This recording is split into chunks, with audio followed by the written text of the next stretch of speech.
Ang anime ay tungkol sa isang 27 taong gulang na salaryman na si Arata, na walang trabaho at sumusubok na makahanap ng trabaho. Pero kahit na matapos ang ilang interview, nabibigo siyang makakuha bilang baguhan ay sumali sa isang kumpanya, na kanyang iniwan matapos lamang ang 3 buwan. Ito ay nag-iiwan ng masamang impresyon sa kanyang interview. At dahil sa pagkaka-reject ng ilang kumpanya, nag-develop siya ng ugali sa paninigarilyo at pag-inom.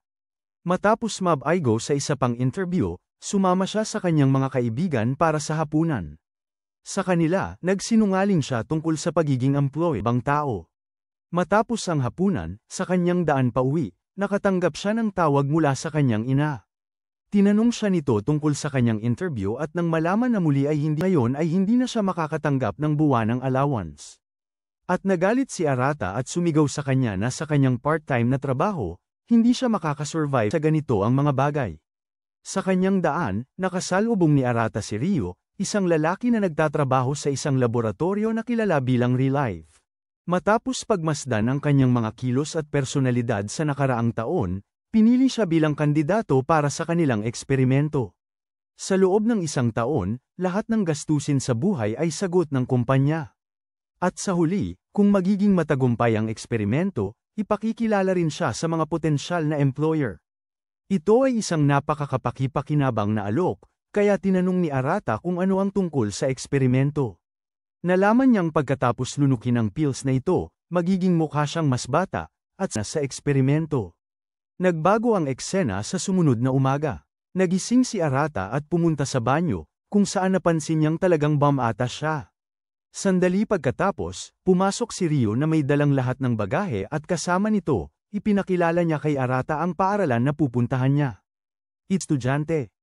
Bago pirmahan ang kontrata, sinabi ni Ryo sa kanya, sa eksperimento na ito, makikita nila kung mananatili siyang kawawa o gagamitin ang pagkakataong ito upang makatayo at baguhin ang kanyang buhay para sa ikabubuti. Alam ni Arata ng trabaho. Kaya't pinirmahan niya ito. Nag-shift ang eksena sa paaralan. Pumasok si Arata sa kanyang klase. Agad niyang nakuha ang isang upuan, ngunit may isang babae na nagsabi sa kanya na ang mga estudyante ay dapat umupo at ang katotohanang gumagamit siya ng formal na pananalita dahil sa nakagawian ay kakaiba rin sa makilala. Inanunsyo ng guro ang isang sorpresa na pagsusulit. Si Erda ay nag-aalala at nagsimulang maghanap ng mga gamit sa kanyang bag. Pero nahihirapan siya. Kaya't lumapit ang guro at humiling na ipakita sa kanya ang kanyang bag. Mula rito, nakakita siya ng isang pakete ng sigarilyo at sa gulat. Tanong ni Tone kung ano ito. Naguguluhan si Arata sa kanyang reaksyon at sinasabi niyang simpleng sigarilyo lang ito. Pero nang lahat ay tumingin, nais niyang mapabuti ang kanyang imahe kaya umaasa siyang makakuha ng magandang marka sa surpresa ng. Pero pagkatapos, may isang batang babae na nagngangalang Rina ang nagbigay sa kanya. Hiniram ang kanya at matapos ang pagsubok ay pinasalamatan siya.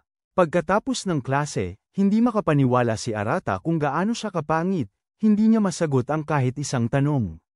Nang siya'y aalis na, hinarang siya ng guro at pinaalalahanan siya tungkol sa pagkikita nila sa opisina ng guro. Sa silid, pinagsabihan siya nito. Sabi niya, masyado pa siyang bata para sa mga masamang ugali at nagmamalasakit siya sa kalusugan niya. At kung hindi siya titigil ngayon, magiging mahirap na tumigil mamaya. Tinanong ni Arata ang kanyang edad. At sinabi niya na 24 siya. Hindi makapaniwala si Arata na pinagsasabihan siya ng isang tao, 3 taon na mas bata sa kanya. Tinanong niya kung ineengganyo ba siya nito dahil ang bata niya sa kanyang propesyon. Sabi ni Arata na hindi ganoon, talagang hinahangaan siya dahil sa kabataang ito at sa pagkakaroon ng tamang trabaho. Naiintindihan niya kung gaano karaming pagsisikap ang inilaan niya upang makamit ito. Nagpasalamat ang guro pero sinabing hindi siya ma-appreciate dito at gusto ng isang liham ng paghingi ng tawad kinabukasan. Sa daan pauwi, nagkomento si Ryo kung gaano kapangit ang unang araw na yon. Tinanong ni Arata na tao o isang normal na estudyanteng nasa high school, sabi ni Ryo siya ay isang ganap na tao. Mayroon siyang suportang papel, natutulong sa kanya kung sakaling kailanganin at iuulat ang bawat kilos niya sa punong tanggapan. Tinanong ni Arata kung ano ang nangyari sa nakaraang taon at sumagot si Ryo na nasa kanyang training period siya. Kahit bilang suporta, siya ay isang adult. Naiintindihan nito ni Arata, ngunit nagtatanong kung bakit hindi siya maaaring maging nasa ikalawang taon. Mahirap maging nasa ikatlong taon, lahat ay may mga grupo ng kaibigan, at kailangan din nilang maghanda para sa pagsusulit sa kolehiyo. Ito ang pinakamahirap na taon para sa isang high school student. Ngunit nagtatanong si Rio kung bakit hindi ito magiging ganoon.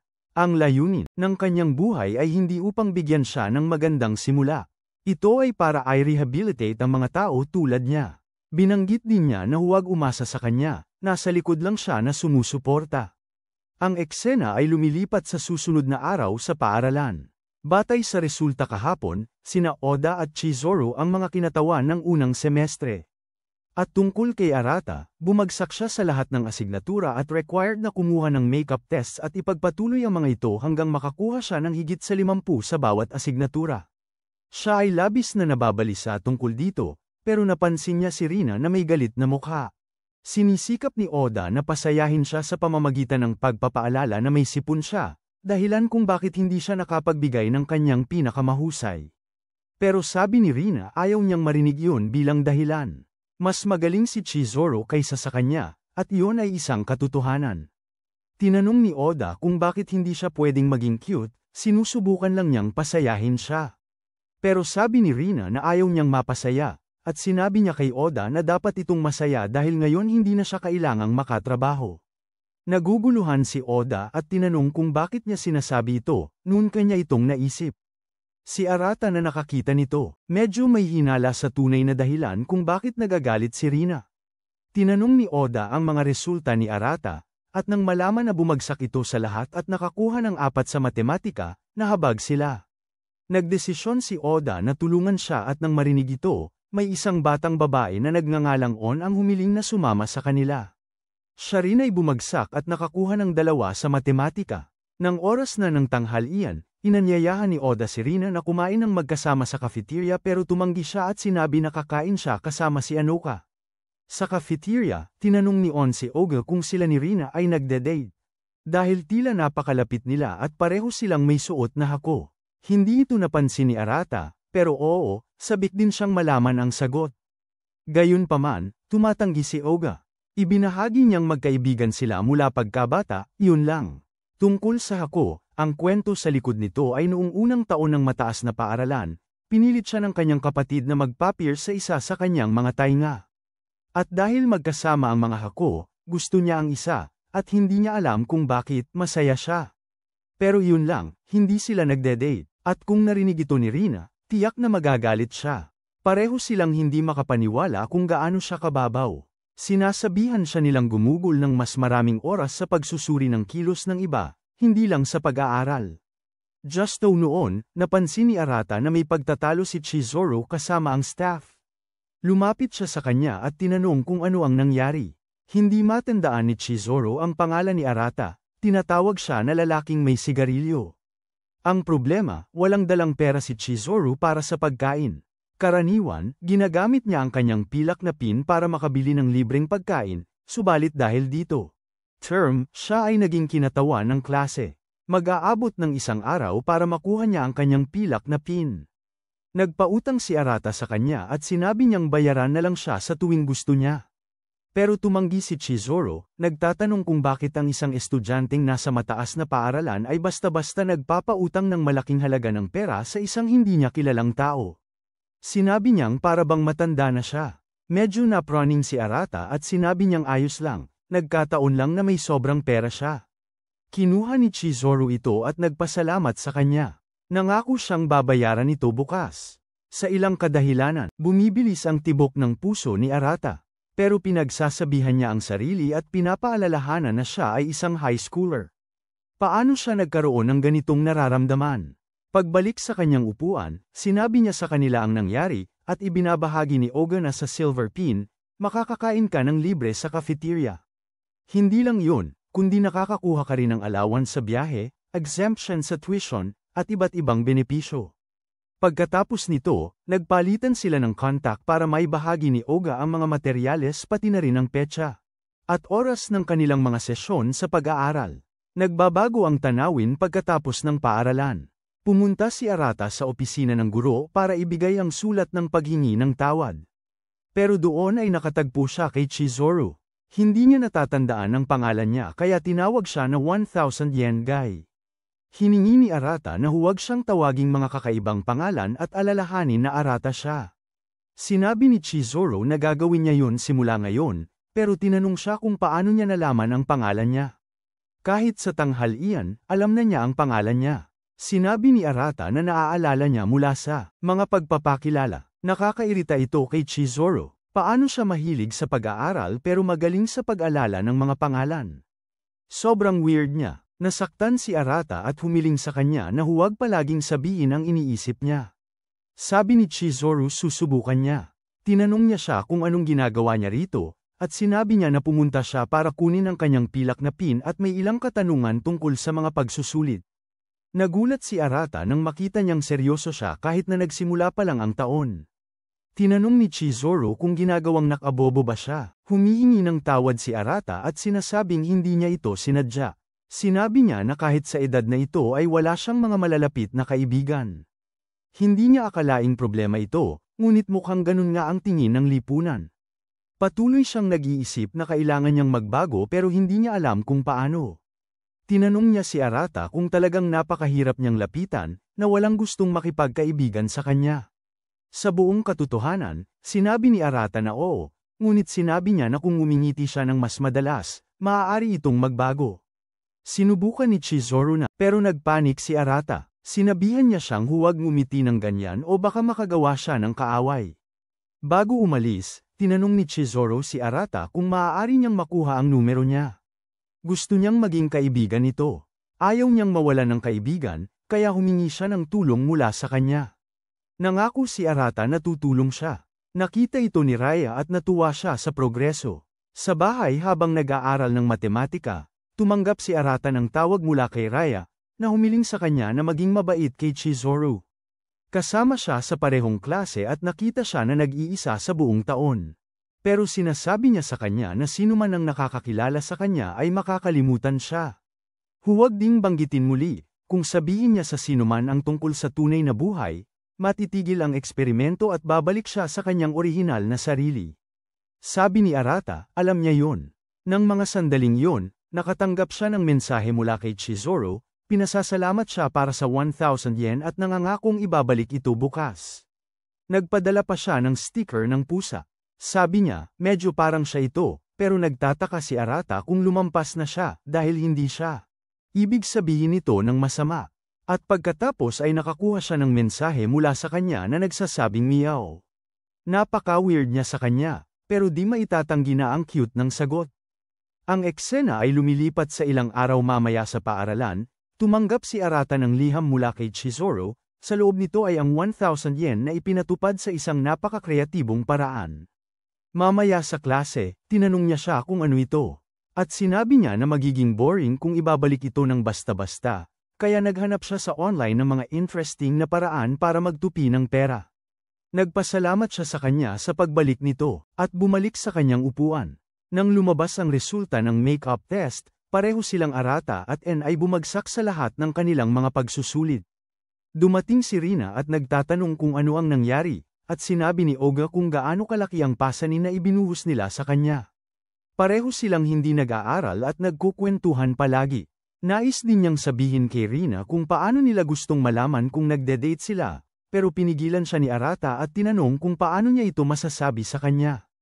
Pareho silang hindi makapaniwala kung gaano siya kawalang pag-asa. Sa mga sandaling yun, dumating si Chizuru at pinaalalahanan si Oga tungkol sa pagkikita sa guro sa faculty room. Napansin niya ang resulta at brutal na. Sinasabi ni Arata na siya ay talagang bobo. Nangako si Arata na nagsusumikap siya. Dahil may ugali si Chizuru na tawagin ang lahat ng pormal, hinihikayat siya ni Oga na tawagin siya sa kanyang pangalan. At nang gawin ito ni Chizuru, nagulat si Rina. Naaalala na sinabi ni Arata na ngumiti ng madalas, ginawa ito ni Chizuru habang nakatingin kay Rina. Subalit, tila nagiging masama ito, at parang gusto niyang makipag-away sa kanya. Sinabi ni Arata kay Rina na si Chizuru ay hindi lang magaling sa ngiti. Lumipat ang eksena sa fitness test. Ang mga lalaki ang unang sumubok, at malinaw na hindi atletiko si Oga. Dahil nakapag-record lamang siya ng 2 metro at magtapo ng bola, hindi mapigilan ni Arata ang pagtawa sa kanya. Pero nang dumating ang kanyang turno, isa lamang ang nagawa niya. Bukod pa dito, nagka-cramp siya at sumakit ang kanyang balikat, lahat dahil sa maraming taon na hindi siya nag-sports. Sa kabilang panig, ginagawa ng mga babae ang kanilang sariling fitness test.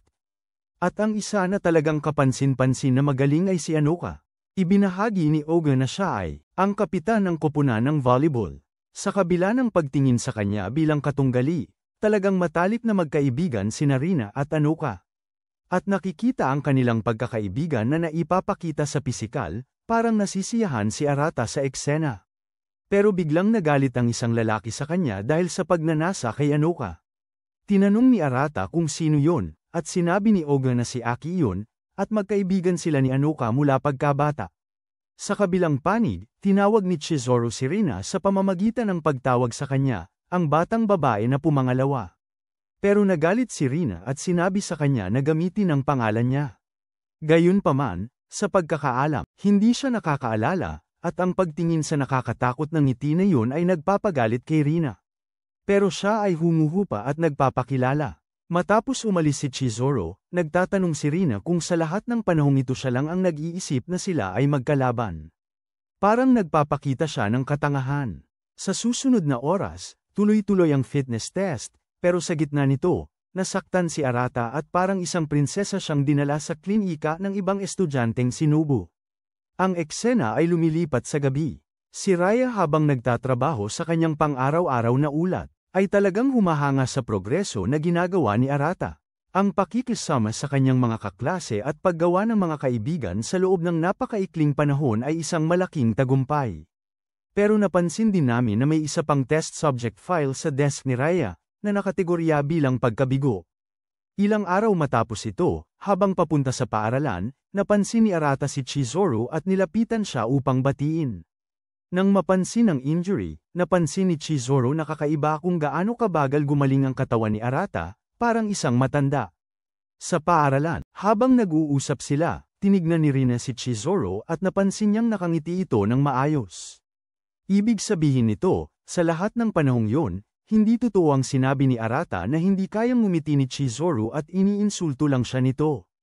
Pinapakahulugan ni Rina na si Chizuru ay uri ng babae na mabait sa mga lalaki na lalo lang nagpapagalit sa kanya. Sa tanghalian, iniisip ni Rina kung paano mas magaling si Anoka sa fitness at si Chizuru sa academics.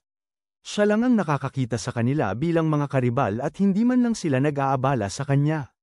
Pero si Anoka ay isang mahusay na kaibigan. Ngunit hindi siya makakapagsabi ng ganoon kay Chizuru. Sinusuklian niya ang mga batang babae na katulad niya. Kumakain ng mag-isa sa cafeteria para magpanggap na isa siyang nag-iisang babae na nagugutom para sa mga lalaki na makakuha ng atensyon. Sa kabilang banda, muli silang pareho ay bumagsak sa kanilang makeup test at si Oga ay nawawalan ng kumpiyansa sa kanyang kakayahan sa pagtuturo. Sa ganitong takbo, kakailanganin nilang magkaroon ng mga study session sa buong Golden Week. Nag-iisip si Oga kung dapat ba nilang imbitahan si Chizuru upang matulungan sila at pabilisin ang kanilang pag-aaral. Nagpasya siyang tawagan siya, pero pinigilan siya ni Arata at sinabing mas mabuti nang wala siya. Nagulat si Oga at nagtatanong kung ano ang dahilan. Gayunpaman, tanging sa kung sino ang tila nakakaalam na si Rina Arata ay nag-aalala. Pero si Oga na hindi nakakaintindi, ay sinasabi kay Arata na naiinggit siya at ayaw niyang may ibang lalaki na lumapit kay Chizuru. Pero tumanggi si Arata at sinabing kaya niyang mag-isa nang hindi siya tinutulungan. Nagbabago ang tanawin sa bahay, tinanong ni Arata si Chizuru kung wala ba siyang mga kaibigan na makakasama sa tanghalian. Pero tinanong siya ni Chizuru kung bakit siya nagtatanong ng ganito gayong alam niyang wala siyang mga kaibigan. Tinanong niya kung pinapahirapan ba siya ni Arata. Humingi ng tawad si Arata at pinatawad siya ni Chizuru sa pamamagitan ng pagpapadala ng sticker. Sinabi niya sa kanya na hindi siya kailangan mag-alala dahil malapit na siyang makahanap ng mga kaibigan. Nagkakasundo sila ni Rina. Nagtataka si Arata kung ano talaga ang nangyayari, kasi makikita sa mukha ni Rina na wala ng paraan para maging magkaibigan sila sa ganitong takbo. Pero nakikiramay siya sa kanya na nag-iisa. Kaya nagpasya siyang humingi ng isang tao na nag-iisa katulad niya. Pero tumanggi si Ryu at sinabing hindi siya maaaring makialam sa ibang estudyante. Sa halip ay tinanong niya si Arata kung bakit hindi niya siya inimbitahan. Pero sabi ni Arata may dahilan. Sinabi ni Ryu sa kanya na hanggang ngayon ay natutuwa siya sa kanyang progreso. Nakakaintindi na siya ng damdamin ng ibang tao sa paligid niya. Isa ito sa kanyang mga lakas at kaya niyang kumilos. Sabi ni Arata gusto lang niyang mag-enjoy silang lahat at magkasundo bago siya umalis. Isang buwan na ang lumipas. At hanggang ngayon, hindi pa rin pasado si Arata sa retest. Kailangan ni Oda na pumunta sa komite kaya naghanda siya ng mock test para sa kanya. Sinabi niya sa kanya na tapusin ito bago umuwi. Bago pumunta sa pagpupulong ng komite, si Chizuru ay nagtangkang makipag-usap kay Rina pero hindi siya pinansin ni Rina at umalis kasama si Anoka. Sa gabi sa gym, tapos na ang kanilang dagdag na pagsasanay at naglilinis sila ng gym. Pero dumating sina Aki at Nobo at sinabing mahuhuli ni Anoka ang tren kung hindi siya magmamadali. Kaya sinabi ni Rina na lumisan na siya at siya na ang maglilinis ng natitira. Pero parehong tumulong sila at mabilis na nalinis ang gym. Naiinggit si Rina sa relasyon ni Anoka kay Aki at Nobo. Gaano sila kasunod sa isa't isa at naghihintay sa isa't isa. Maaari din sanang manatili siya malapit kay Oga pero ang pagkatalong ito kay Chizuru ay nagdadala sa kanya sa kadiliman. Ginagawa siyang magduda sa kanyang sariling kakayahan. Nagsisimula na siyang magkaroon ng pagdiriwang sa kanyang sarili. Matapos isara ang gym, pupunta siya upang ibalik ang susi sa faculty room kung saan nakita niya si Chizuru sa loob.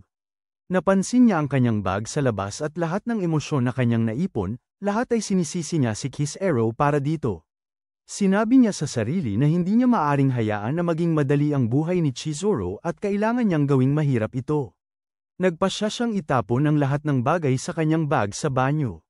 Pero sa daan, nasalubong niya si Arata. Nagsimula siyang magpanik at tinanong kung anong ginagawa niya dito. Nagbibigay si Arata ng mock test sa study room, kaya nagbabalik lang siya ng susi. Tinanong niya kung anong meron sa kanya at sinubukan ni Rina na umalis, pero pinigilan siya ni Arata at napansin na may dalang bag si Chizuru. Sa takot, tumakbo si Rina palayo. Nang subukan ni Arata na pigilan siya, halos mahulog siya pero nailigtas siya ni Arata.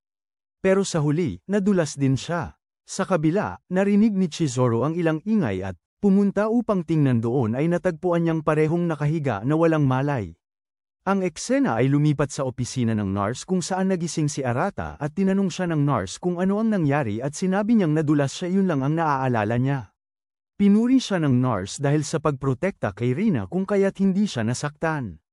Kailangan niyang umalis para sa ilang trabaho at bago umalis ay sinabi niyang si Chizuru ang tumawag sa kanya at nagdala ng kanilang bagahe dito. Naalala ni Arata ang bag na dala ni Rina at nagtataka kung bakit niya yun dala, kung ano ang sinusubukan niyang gawin. Naalala niya ang oras na ang kanyang supervisor sa kanyang unang trabaho ay tinitingnan. Naghirap lang dahil siya ay isang babae. Ang katotohanang nakipagkumpetensya siya sa kanyang mga kasamahan sa pantay na batayan ngunit na-promote bago sila ay nagsimula ng lumikha ng sama ng loob at kadalasang bumuo ng isang sinadyang gulo na siya ang sinisisi.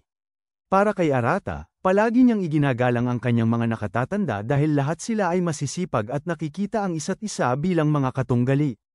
Pero matapos ang pagbabago sa kanilang mga asal, nagtataka siya kung si Rina ay nagtatangkang mangbuli kay Chizuru dahil sa pagkatalo na naranasan niya laban sa kanya. At kung totoo yun, nalulungkot siyang malaman na ang isang masipag na tao katulad niya ay nagiging ganito. Nang magising si Rina, diretsyong tinanong siya ni Arata kung bakit siya may dala na bag. At ngayon, gusto niyang sumagot siya ng tapat, hindi tumakbo gaya ng ginawa niya noon.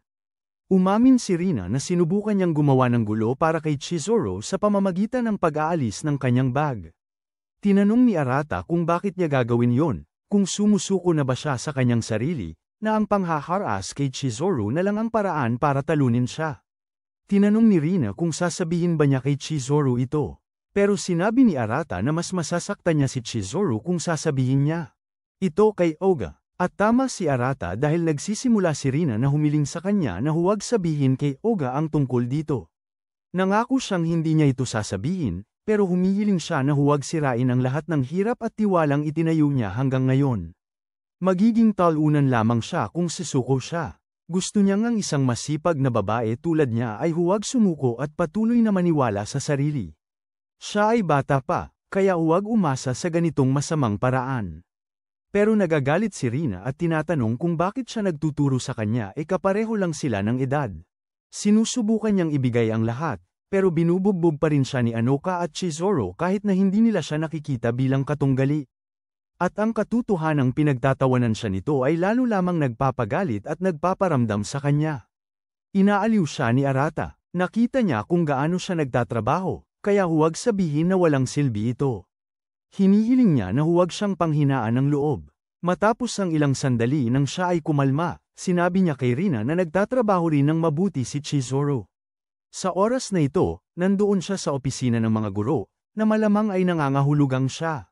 May mga tanong para sa guro, na nangangahulugang may mga bagay na kahit siya ay hindi madaling intindihin. Sa buong panahong ito, malamang na nagkamali siya ng pagkaintindi sa kanya. Hindi pa talaga sila nag-usap, kaya sa susunod na makita niya siya, dapat silang makipag-usap ng maayos at tanungin siyang ngumiti. Pagkatapos nito, sinabihan ni Arata ang sarili na huwag mang-aral kay Rina na parang matandang tao. Pero pagkatapos ay napagtanto niyang isa siyang mapagkunwari na nagsasabi kay Rina na huwag sumuko habang siya na mismo ang sumuko. Sa kanyang daan, nasasalubong niya si Chizuru. Mayroong isang bagay na pumupukaw ng kanyang isip, siya kaya siya naghintay. Nagtanong siya kung bakit nakuha ni Rina ang kanyang bag. Inisip niya ang lahat ng posibilidad at ang natapos na sitwasyon na parabang siya ay nagnakaw. Pero pagkatapos ay dumating ang katanungan kung bakit niya gagawin yon. Sinigurado niyang ngumiti, kaya akala niya magiging magkaibigan sila. Si Arata ay naguguluhan kung ano ang dapat niyang sabihin. Gusto niyang magsinungaling na si Kariya ay nag-aalaga lang nito, ngunit napagtanto na hindi tama para kay Chizuru na manatiling walang kaalaman tungkol dito. Sinabi niya sa kanya na kinuha ni Rina ang kanyang bag upang makalabas ng problema.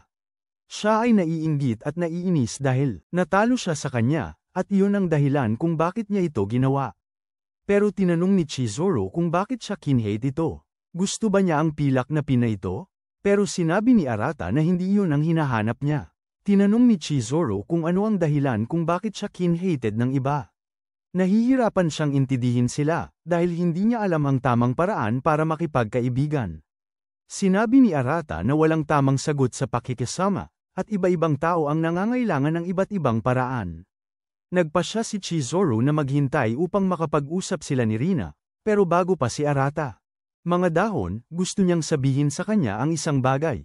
Nang makita niya siyang nakayakap kay Rina habang nakahiga sa sahig, nakaramdam siya ng kakaiba, pero nagpasya siyang hindi sabihin ito at bumati sa kanya ng paalam. Pero hindi makaalis si Arata at nagtago sa likod ng isang palumpong, at nandyan din si Ryo.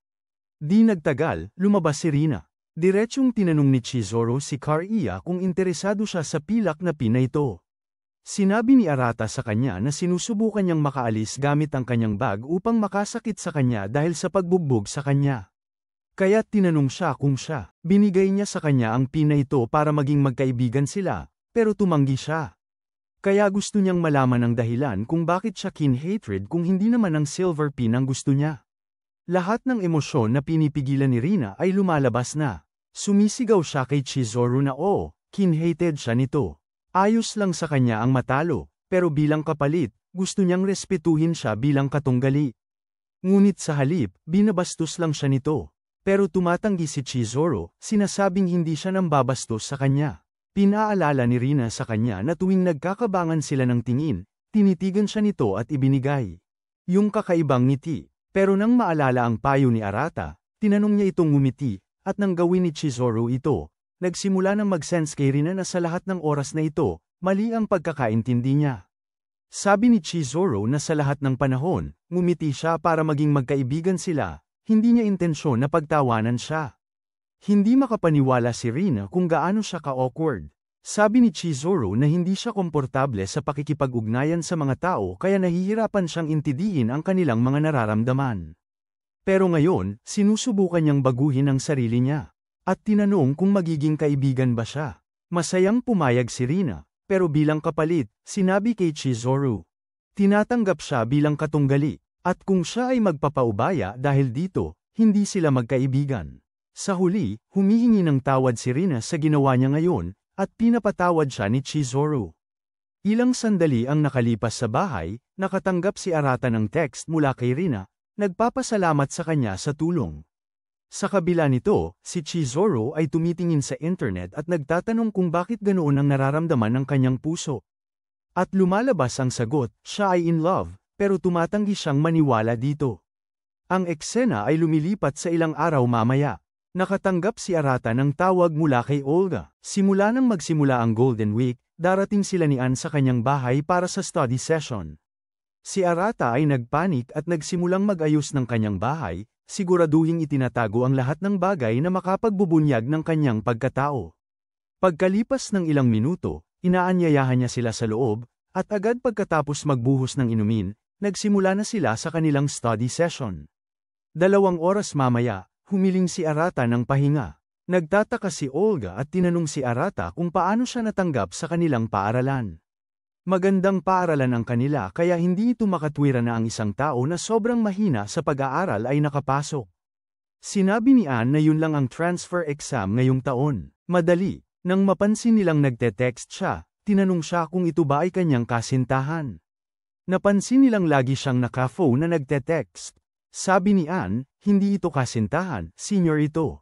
Pero ngayon na nasa usapan na tungkol sa kasintahan at girlfriend, nangako si Ann kay Olga, kung makapasok siya sa isang relasyon, pareho silang makakapasa sa makeup na ito. Nangako rin si Arata na gagawin niya. Nalilito si Olga at tinanong kung ano ang pakialam nito sa pagbabago ng usapan, sinabi niyang ipinagpapatuloy nila ang session. Kahit na si Arata ay 10 taon na mas matanda sa kanila, hindi siya nagmamaang-maangan na mag-aral ng ganito. Sa katunayan, parang masaya ito para sa kanya. Pagkatapos ng isa pang 2 oras ng pag-aaral, mayroon silang 30 minutong pahinga. Pinapaalalahanan sila ni Olga na pagkatapos ng kanilang mga makeup exam, kailangan nilang mag-focus sa midterms na gaganapin 1 linggo pagkatapos. At kung mabibigo sila sa mga yon, kailangan nilang kumuha ng mas marami pang makeup. Kaya ang pagpasa sa susunod ay kailangan o sila ay magkakaroon ng pasanin. Labis na nabigo si Arata nang malaman ito, ngunit napansin niya habang tinitingnan ang kanyang kalendaryo. Natarante siya at sa takot ay sinampal ito sa pader. Gumagawa ng dahilan na may insekto. At nang subukan ni Olga na lumabas para tumawag, pinigilan siya ni Arata sabing natutuyo ang kanyang labada sa labas at ayaw niyang makita ito. Pagkatapos ng tawag, sinabi ni Olga na kailangan niyang pumunta sa part-time na trabaho. Kulang sa tauhan ang tindahan at ito ay isang emerhensya. Sinabi niya sa kanilang dalawa na tapusin ang mock test na kanyang inihanda bago magtapos ang araw. Pero sinabi ni Arata kay Olga na samahan siya. Siya ay isang batang lalaki na naninirahan mag-isa dito at hindi magandang ideya na iwanan ng isang high school girl. Pero tinanong ni Olga kung ano ang masama doon, at umalis siya. Kaya pagkatapos nun, sinubukan ni Arata na magpumilit na umalis pero sabi niya ayos lang ito para sa kanya. Matapos ang napakaraming trabaho na inilalaan ni Olga, gusto niyang subukan ang kanilang makakaya at ipasa ang makeup na ito. Sabi ni Arata siguradong oo. Pero tanong niya, ano ang nangyayari sa kalendaryo na puno ng mga interview? Bakit may ganun siyang mga marka? Nabalisa si Arata at sabi niya para yon sa part-time na trabaho. Sa kabilang panig, humiling si Rio ng pahintulot sa pagmamatsyag at kapag nakikinig siya sa kanilang pag-uusap, siya'y nagsimula ng magpanik. Balik sa bahay, tinanong ni Ann kung mayroon siyang part-time job sa harap ng istasyon sa convenience store. Si Arata ay nagpanik. Sabi niya wala na siya. Sinabi niya na actually nakita siya doon. Binuksan niya ang kanyang buhok at tinanong kung naaalala niya na ngayon. Pero ang kakaiba, parang mas matanda siya noon at honestly medyo cool. Si Arata ay nagpanik. Sabi niya siguro dahil sa uniforme mukhang mas matanda siya. Sabi ni Ann natutuwa siyang nagkita ulit sila sa paaralan.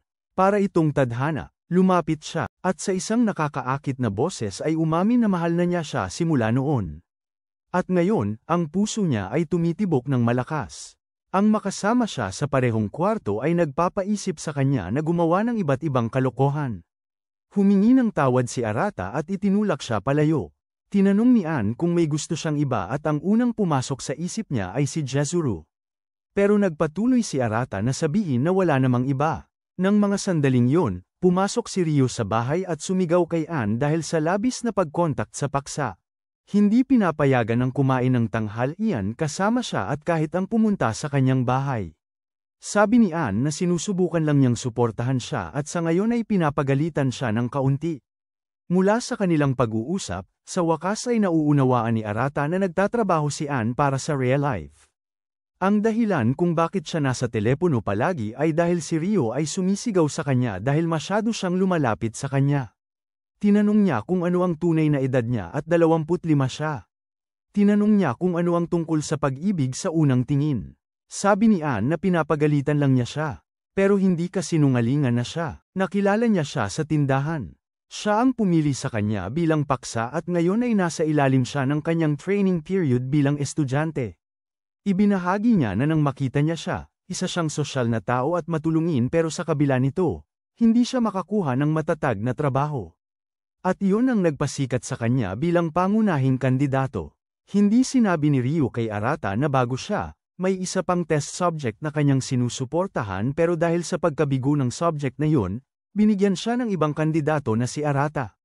At pagkatapos ng mabilis na pagsusuri sa kanya, nalaman niya na si Arata ay seryoso.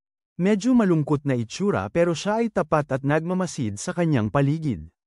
Ganap na iba ang personalidad niya kumpara sa kanyang naunang tema. Ang eksena ay lumilipat sa ilang linggo pagkatapos. Dumating na ang mga resulta ng midterm at muli, bumagsak si Arata sa lahat ng 7 asignatura. At si Ann naman, nakapasa sa lahat ng 7. Nagulat si Oj dahil bumagsak siya sa 5 asignatura bago ito. Pero tanging si Arata ang nakakaalam na nagkukunwari lang siyang bobo. Ang eksena ay lumilipat pagkatapos ng klase sa tanggapan ng guro. Tinutukso ng guro kung siya ay, kung siya ay may mga problema sa kalusugan o nag-aral ng maling bagay. Pero sinabi ni Arata sa kanya na wala siyang naging pagkakamali at ito ang resulta. Humingi siya ng tawad, kaya, kahit papaano, natutuwa siya na sa mga make-ups, hindi siya sumuko at tinanggap ang mga ito hanggang sa siya ay pumasa. At ngayon iniisip niya na magiging maayos siya. Ang mas matandang bersyon niya ay maaaring nagkasakit na at sumuko na. Napagtanto ni Arata na marahil nagsisimula na siyang magbago. Nang sandaling yon, pumasok si Anoka. Nalaman namin na siya ay nabigo sa 5 asignatura at habang isang coach ng volleyball, nag-aalala ang guro para kay Anoka. Dahil kung abala siya sa paghahanda para sa mga make-up exam, paano siya makakapaghanda para sa paparating na torneo? At dahil siya ang pangunahing lakas ng koponan, kailangan niyang maging nasa pinakamainam na kondisyon. Pagkatapos nito, sa labas ng silid, nag-usap sina Anoka at Arata at nalaman naming siya ay may sports scholarship. Karaniwan, ang mga paaralan ay nag-e-exempt sa mga estudyanteng ganito sa pagkuha ng make-up, subalit, hindi ganoon kaseryoso ang kanilang paaralan tungkol sa sports. Tinanong ni Arata kung hindi ba dapat sana, mas mabuting pumili ng paaralan na inuuna yon. Pero dahil kina Aki at Nobu, gustong dumaan ni Anoka dito. At hanggang ngayon, talagang nag-e-enjoy siya. Bago umalis para sa ensayo, tinatanong niya kung may gusto si Ann kay Oga. Pero tumanggi ito. Ito ay isang bagay na masisiguro niyang sabihin. Ang eksena ay lumilipat sa silid-aralan kung saan nag-aasikaso si Arata ng kanyang mga bagay. Nang mga sandaling yon, bumalik si Chizuru mula sa kanyang pagpupulong sa komite. Tinanong siya ni Arata kung nag-e-enjoy siya sa kanyang mga bagong kaibigan. Napansin niya kung paano siya naging nagpapakasaya ng maraming oras kasama sina Rina at Anoka. At sinabi ni Chizuru na totoo nga. Pinasasalamatan siya nito dahil dito ay nakakabonding niya sila. Pero tinanong din siya kung may gusto ang batang may braid kay Oga. Tiniyak ni Arata na wala itong gusto. At mula sa tanong nila ni Anoka, medyo naiintindihan niya kung ano ang pinag-uusapan ng tatlong ito tuwing tanghalian. Tinanong niya kung naglakad ba si Wina papuntang estasyon. At sinabi niyang oo. Sa kabila, sa gym, tiniyak ni Anoka kay Rina na wala namang gusto si Ann. Kay Oga, tinatanong niya si Arata. Pero nagulat si Rina at sinabing hindi niya yun hiningi. Sabi ni Anoka, gusto lang niyang makasiguro na walang kumuha sa crush ng kanyang best friend. Kailangan nang umalis ni Anoka pa uwi para mag-aral, kaya siya'y nagpapalam. Pero bigla na lang umulan. Kaya pumunta siya sa club room para kumuha ng payong. Pero bago niya binuksan ang pinto, narinig niya ang kanyang mga junior na pinag-uusapan kung paano siya tratuhin ng iba kaysa sa kanila. Kahit na bumagsak siya sa halos lahat ng asignatura, Siya ay patuloy na nakakakuha ng maglaro sa mga torneo. Narinig ni Anoka ang isang tao na papalapit at nagtago. At si Rina yun. Nang marinig niyang pinapabola nila si Anoka, pumasok siya sa silid at sinabi ito sa kanila. Matapos umuwi ang lahat mula sa practice, nanatili si Anoka ng karagdagang 2 oras. Mahal na mahal niya ang volleyball higit sa anumang bagay. Nahihirapan siyang panatilihin ang kanyang mga grado pero nagtatrabaho siya doon. Inamin niya na si Anoka ay may likas na talento at nagiging selosa siya dito. Pero alam din niya kung gaano karaming pagsisikap ang inilalagay nito at kaya siya nirerespeto ito. Kaya bago kayo magsimulang magreklamo, subukan ninyong mas magpursige kaysa sa kanya. Humihingi lang sila ng tawad at umalis. Pagkatapos marinig ang lahat ng ito, naging emosyonal si Anoka at pinasalamatan si Rina sa pagkuha ng kanyang panig. Sa bahay ni Aki, tinuturuan siya nito. Tinanong ni Aki kung pwede silang dumaan ni Nobu para manood sa kanyang torneo. Pero medyo nag-aalangan si Anoka at sinabing hindi sila ganoon kalakas kaya hindi ito magiging masaya. Pero sabi ni Aki gusto lang niyang makita siya. Tinanong niya kung hindi ba siya nasisiyahan sa volleyball. At nang sabihin niyang oo, masyado, sabi ni Aki sapat na yun para sa kanya. Sa kabilang panig, Rio ay bumati kay Arata sa nabigo niya sa kanyang midterms. Pero dahil lang doon, nagkaroon siya ng date pagkatapos ng klase kay Jizuru. Sabi ni Arata, hindi yun ganoon, naglalakad lang sila papunta sa istasyon, yun lang. Ang eksena ay lumipat sa araw ng makeup exam. Pagkatapos lumabas ang resulta, kailangan ni Arata na kumuha ulit ng isa sa susunod na linggo. Pero si Anoka, nakapasa siya sa lahat ng kanyang mga asignatura at diretso na siya sa kanyang practice. Pero ang guro, na rin si nanay ni Aki, ay nagpilit kay Anoka na magpahinga ng ilang araw. Dahil sa nakaraang linggo, nag-aaral siya sa kanilang bahay ng tuloy-tuloy. Pero sinisiguro ni Anoka na ayos lang siya at umalis. Nang bumalik si Arata sa kanyang klase, tanong ni Olga na may pagmamalaki kung bumagsak na naman siya, at sagot ni Arata na nagalit na mukha yes. Tinanong ni Aki si Anoka, at nang malaman na nakapasa siya at diretso sa ensayo, mukhang nag-aalala siya. Sa kabilang panig, hindi maibigay ni Anoka ang kanyang pinakamahusay sa ensayo dahil sa pagod mula sa kanyang mga late-night study sessions, kaya nagpasya siyang umuwi, pero bigla siyang nawala ng malay. At nang siya'y bumangon, napansin niyang nakahiga si Rina dahil natapos niya. Nasaktan ang kanyang bukong-bukong. Matapos itong suriin, sinabi sa kanya na kailangan niyang magpahinga ng 2 hanggang 3 linggo. Ito ay nakakasamang balita para kay Rina, at hindi makakuha ng lakas ng loob si Anoka na aliwin siya. Humingi siya ng tawad, pero sinabi ni Rina na nangyayari talaga ang mga pinsala, ayos lang, walang magagawa. Sinabi ni Anoka na sa loob ng 2 linggo ay makaka-recover siya bago yun at makakasali, pero sinabi ni Rina na hindi niya kaya.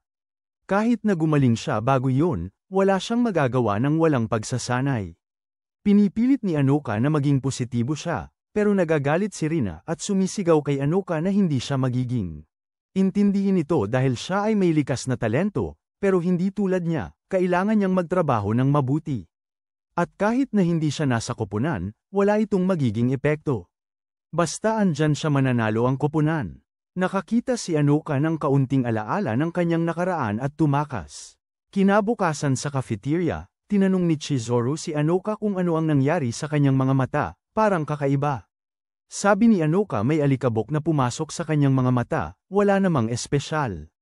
Pero sa totoo lang, buong gabi siyang umiiyak dahil sa nangyari kahapon. Sa kabilang panig, bagong dating si Rina mula sa ospital. Sinabi niya sa guro na spray nito at kailangan ng maximum na 2 linggong pahinga. Masaya ang guro na marinig ito. Makaka-recover siya at makakadalo sa tournament, pero ayaw ni Rina. Ayaw niyang sumali sa tournament nang walang practice dahil madadali niya pababa ang team. Ito na sana ang huli niyang tournament, pero ito na, mula ngayon, magre-retiro na siya sa volleyball. Sa daan, nakita ni Anoka si Rina. Umuwi mula sa faculty room, ngunit hindi siya kausapin at umiwas. Pagkatapos ng klase, sinubukan niyang ipunin ang kanyang lakas ng loob na kausapin siya, ngunit hindi siya nakagawa. Si Aki na nakakita nito ay gustong tumulong, ngunit sabi ni Nobu, si Anoka ang dapat kumilos, hindi sila. Sa klase, tinanong ni Olga si Rina kung hindi siya pupunta sa ensayo, pero sinabi niya na kailangan niyang mag-aral kaya't mananatili pa siya ng ilang sandali. Kaya sinabi ni Oga na mananatili rin siya. Tinanong niya si Arata na manatili pero ngayon, si Arata ay may pumunta sa isang lugar, kaya tumatanggi siya. Pero sa katotohanan, gusto lang niyang bigyan ng oras sina Oga at Rina na magkasama. Isang oras mamaya, nagtataka si Rina kung bakit hindi umaalis si Oga. Hindi naman niya alam ang tungkol sa kanyang pinsala dahil hindi niya sinabi sa sinuman sa klase. Gusto niyang umuwi, pero ayaw din niyang makita siyang dragging ang kanyang paa. Kaya habang ginagawa niya ang kanyang trabaho, nagpasya siyang umalis mula sa likod. Pero nang sabihin niyang tapos na siya sa kanyang trabaho, sabi ni Oga tapos na rin siya, at insist siya na umuwi silang magkasama. Sa isang naguguluhang tinig, sinasabi niya sa kanya na magpatuloy na lamang nang wala siya. Tinanong niya kung ano ang mali sa kanya, bakit siya masungit. Hawak niya ang kanyang kamay at sinubukan siyang itayo, pero nasaktan niya siya, at bilang resulta, nahulog siya. Nagalit si Rina sa kanya at sinabing umalis na siya. Nang sa wakas ay naunawaan ni Oga na nasasaktan ang kanyang paa, tinanong niya kung paano siya makakapagpaalam sa kanya habang ganito siya. Hindi niya siya mahahawakan dahil mahina siya, pero maaari siyang magbigay ng balikat. Sa wakas ay pumayag si Rina, at habang bumababa sila ng hagdan, tinanong niya ang kanyang sarili kung bakit siya napaka-arogante. At mainitin ang ulo, ang trato niya kay Anoka ay napakabastos na baka hindi na siya mag-usap sa kanya ulit. Talagang kinaiinisan niya ang sarili niya dahil dito. Ang eksena ay lumilipat sa ilang araw ang lumipas sa cafeteria. Naghahanap si Chizuru ng dahilan kung bakit kakaiba ang pag-uugali ng mga kaibigan, kailangan niya ng tulong. Ilang araw na ang lumipas at napansin niyang may kakaibang nangyayari sa pagitan ni Rina at Anoka. Pati si Arata ay nagtataka kung ano itong awkward na atmosfera. Nasa bahay siya nang makatanggap siya ng mensahe mula kay Chizuru. Sinabi sa kanya na nasa labas siya ng kanyang bahay. Nagpapanik si Arata dahil sobrang biglaan, at patuloy siyang nagpapadala ng mga mensahe na Hello Kitty. Agad niyang inayos ang kanyang bahay at binuksan ang pinto. Tinanong niya kung ano ito, at sinabi ni Chizuru na may problema at masyadong mahaba para isulat sa chat, kaya naisip niyang angkop na bumisita. Pero tinanong ni Arata kung bakit hindi na lang siya tumawag. Hindi tumawag si Chizuru sa kahit anong kaibigan kaya totally nakaligtaan niya ito. Sinabi niya na huwag magalit at inaanyayahan siya sa loob. Umupo si Chizuru pero nag-umpisang magpanik si Arata. Dahil hindi pumasok sa isip, naisip niya na si Chizuru ay nasa mataas na paaralan pa. Kaya ang pagbisita sa bahay ng isang lalaki ay tiyak na nagdudulot sa kanya ng anxiety. Nagtataka siya kung dapat ba siyang bigyan siya ng dahilan para umalis. Pero sa kabilang banda, parang hindi siya nakakaintindi tulad ni Oga kaya siguro ayos lang. Binibigyan niya siya ng ilang juice at pagkatapos ay tumanggap ng mensahe mula kay Anoka, na bumati sa kanya ng lahat ng pinakamainam. Naiinis si Arata kung bakit siya pinapanood, nakakakabog.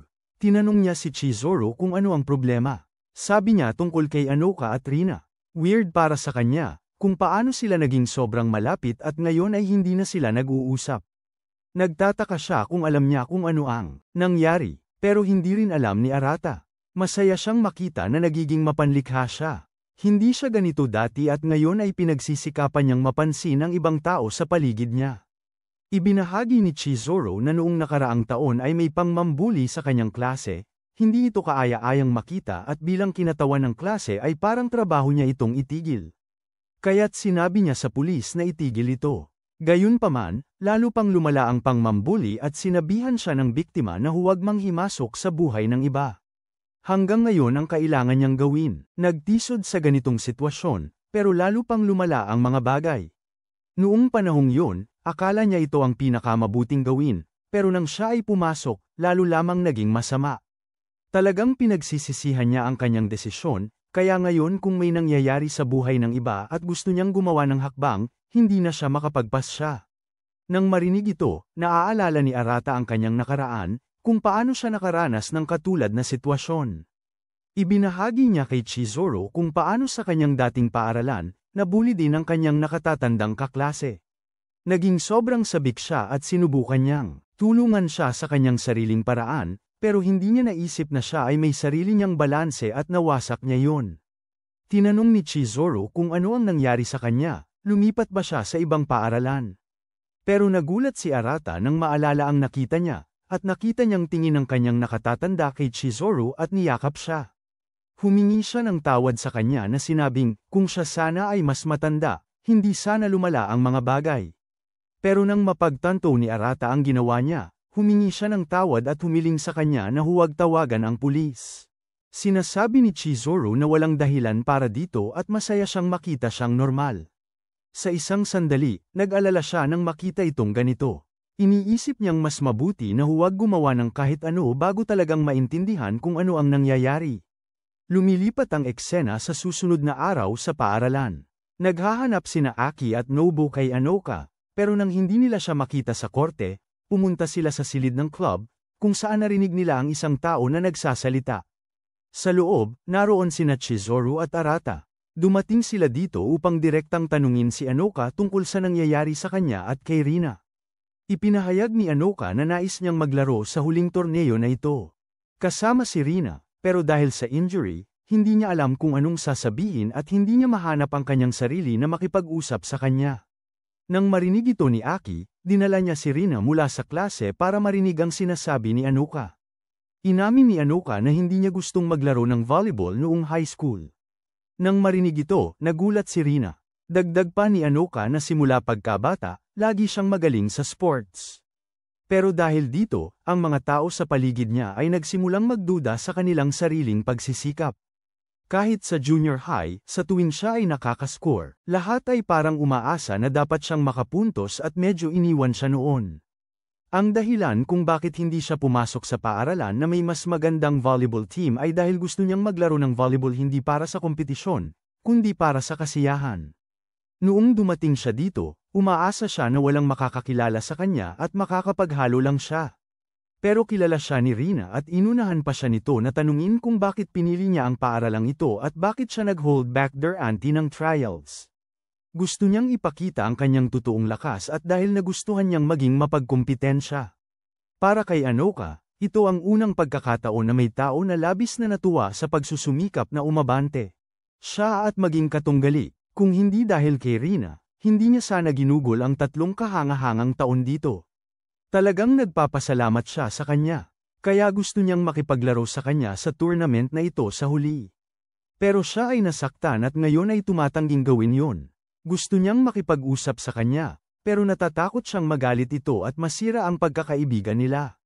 Sinasabi ni Chizuru na magkaibigan sila at dapat pahalagahan yon. Bilang isang bata, madalas siyang lumipat.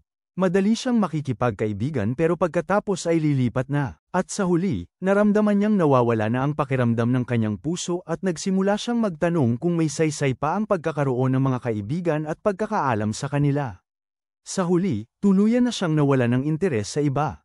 Kaya kung patuloy siyang iiwas kay Rina, lalayo sila sa isa't isa at ayaw niyang magkamali sila tulad niya. Proud si Arata kay Chizuru. Mas mabuti na ang pakiramdam ni Anoka at ngayon ay may lakas na siyang harapin si Rina. Nang lumabas sila sa silid, nandyan na ang lahat. Tumatakbo na si Rina, pero pinigilan siya ni Anoka at sinabi na talagang gusto niyang makapaglaro sa huling torneo kasama siya. Alam niya na ito ay makasariling hiling, pero gusto niyang bumalik siya sa team. Para sa isang huling pagkakataon, maglaro tayo muli. Pero sabi ni Rina, hindi na siya nagmamalasakit dahil nagretiro na siya. Matapos siyang umalis, ibinahagi ni Olo na nakita niyang umiiyak si Rina kinabukasan matapos siyang masaktan. Noon, wala siyang ideya sa sitwasyon. Pero ngayon, kung talagang hindi nagmamalasakit si Rina kay Anoka o sa club, hindi siya iiyak. Ang punto niya ay hindi totoo ang sinabi niya. Sabi ni Anoka, pagkakatiwalaan niya ito at maghihintay sa torneo. Sa bahay, Arata ay nakatanggap ng mensahe mula kay Chizuru na nagpapasalamat sa kanya sa pagpunta sa kanya dahil dito nakapagsalita siya ng lahat ng bagay kay Anoka. Muli siyang nagpapasalamat sa kanya sa pamamagitan ng pagpapadala ng Love Kitty sticker. Sa araw ng torneo, lahat ay dumating sa lugar, pero si Rina ay hindi matunton. Si Oga ay optimistiko na kahit hindi siya dumating ngayon, darating siya bukas. Sinabi ni Bar Aki na ito ay isang knockout tournament. Hindi ito nangangahulugan na makakaabot sila sa susunod na laban, lalo na sa susunod na araw. Tinanong ni Chizuru kung may nakakalam kung saan siya nakatira. Kasi kung siya, kailangan niyang hilahin siya dito, gagawin niya. Pero nakakagulat, kahit si Oga ay hindi alam. Kaya't sabi ni Arata tanungin na lang ang guro. Pareho silang dumating sa apartment. Alam na hindi buksan ni Rina ang pinto kung alam niyang sila ang nandoon, nagkunwari si Arata na delivery guy. At nang buksan niya ito, nagulat siya at mukhang isasara ito pero pinigilan siya ni Arata. Sabi ni Chizuru kay Rina dumating sila dito para hilahin siya sa torneo. Pero sabi ni Rina ayaw niya. Pero tanong ni Chizuru tungkol sa jersey, bakit kailangan itong isuot sa bahay? Bakit napakapilit kung malinaw na gusto niyang maglaro sa huling torneo na ito? Pero sinabi ni Rina kay Chizuru na masyado siyang bobo para maintindihan ang nararamdaman niya, kaya itigil na lang ang pag-arte. Tinanong ni Chizuru kung hindi niya maunawaan ang kanyang mga kaibigan, ibig sabihin ba ay hindi siya pinapayagang mag-alala para sa kanila? Pinipilit din ni Arata si Rina na itigil ang pagpapanggap na galit kasi nakikita niyang gustong maglaro ng laro. Alam niyang kapag nasa pinakapangit na estado ka, ang mga taong tumutulong sa iyo ay talagang nakakainis. Pero paano kung ang taong itinakbuhan mo ay talagang mahal ka? Maaaring awkward si Chizuru, pero talagang nag-aalala siya tungkol sa iyo. Pero muli, sinasabi ni Rina sa kanila na huwag makialam. Kaya si Chizuru ay umiling at sinabing tanga siya. Kung gusto niya na manatili sa bahay magpakailanman at itapon ang 3 taong hirap at mga kaibigang ginawa niya sa basurahan, sige lang. Dahil hindi na mauulit ang mga sandaling ito. Kaya't muli, tinanong ni Chizuru siya kung ano talaga ang gusto niya, ano ang kanyang makasariling nais. Sa wakas, inamin ni Rina na gusto niyang maglaro. Lahat sila ay nagtatrabaho ng mabuti, pero hindi siya nagpraktis sa loob ng 2 linggo at hindi siya pwedeng basta pumasok at asahang mananalo. At ang katotohanan na sinabi niyang mga nakakapangilabot na bagay sa iba kahit na napakabuti ng mga ito sa kanya, hindi niya kayang harapin ang sarili. Sinabi ni Chizuru na nasa isip lang ito. Gusto ni Anoka na makipaglaro sa kanya, iyon ang mahalaga. Kaya't iniabot ni Chizuru ang kanyang kamay at tumayo si Rina. Pagkatapos, tumanggap ng tawag si Arata at nalaman niyang natalo ng kanilang paaralan ang unang set at nasa ibang koponan ang momentum. Pagkalipas ng ilang sandali, nakarating sila sa bulwagan. Humingi ng tawad si Rina kay Anoka para sa lahat ng sinabi niya at pinatawad siya ni Anoka. Ngayon na siya ay bumalik, naglalaro silang lahat ng kanilang pinakamahusay na manalo sa laro. Pero sa huli, natalo sila sa laban at naalis sa torneo. Kahit na pareho silang emosyonal, talagang nag-enjoy sila at nagpasya na ipagpatuloy ang volleyball kahit sa kolehiyo. Pareho silang nagpapasalamat kay Chizuru sa kanyang pagsisikap na nagbigay daan sa kanila na maranasan ang moment na ito. Ang eksena ay lumilipat sa ilang araw mamaya sa paaralan. Tinanong ni Arata si Raya para sa isang pill para makabalik sa kanyang dating katawan. Tinanong ni Raya kung bakit muli. Ang unang pagkakataon na siya ay bumalik ay nang gusto niyang tumigil sa kanyang part-time na trabaho. Pero paano naman sa pagkakataong ito? Si Arata, nais niyang bisitahin ang libingan ng kanyang senpai. Sa Lunes, anibersaryo ng kanyang kamatayan. Tinanong ni Raya kung ano ang mali sa pagpunta ng ganito. Pero sinabi ni Arata kahit walang darating mula sa kanyang lumang kumpanya, ayaw pa rin niyang mag-risk. Sinabi ni Raya na aayusin niya ang gamot pero pupunta rin siya. Sinabi ni Arata na wala nang kailangan. Pero ipinaliwanag ni Raya na ang dahilan ay noong nakaraang taon, nakita nilang nabulabog siya sa harap ng kanyang libingan. Natatakot siyang baka may magawa siyang wala sa kontrol, ayaw niyang mag-risk doon. Sinabi ni Arata na gawin ang gusto niya dahil kahit anong mangyari ay panoorin pa rin siya mula sa malayo. Noong Lunes sa paaralan, napansin ni Chizuru ang coat na dinala ni Raya at tinanong ang dahilan nito. Nang malaman na ito ay para sa isang memorial service, humingi siya ng paumanhin sa pag-usisa. Pero sinabi ni Raya na ayos lang yun.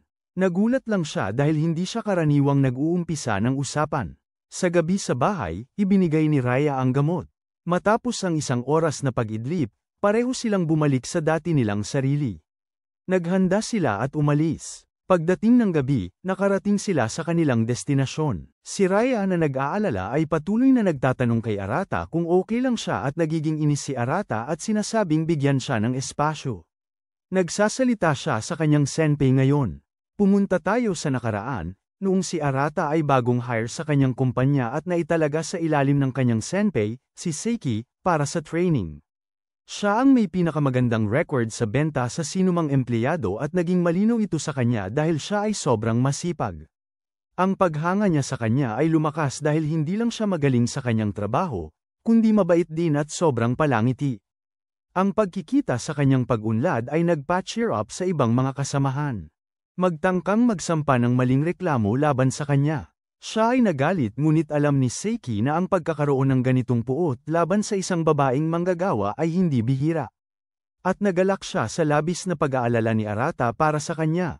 Ngunit gusto niyang manatili siya sa labas nito para sa kanyang sariling kaligtasan. Lagi niyang sinisigurado sa kanya na magiging maayos siya. Ngunit hindi matiis ni Arata ang pang-aabuso at hinarap ang kanyang mga nakatatandang kasamahan.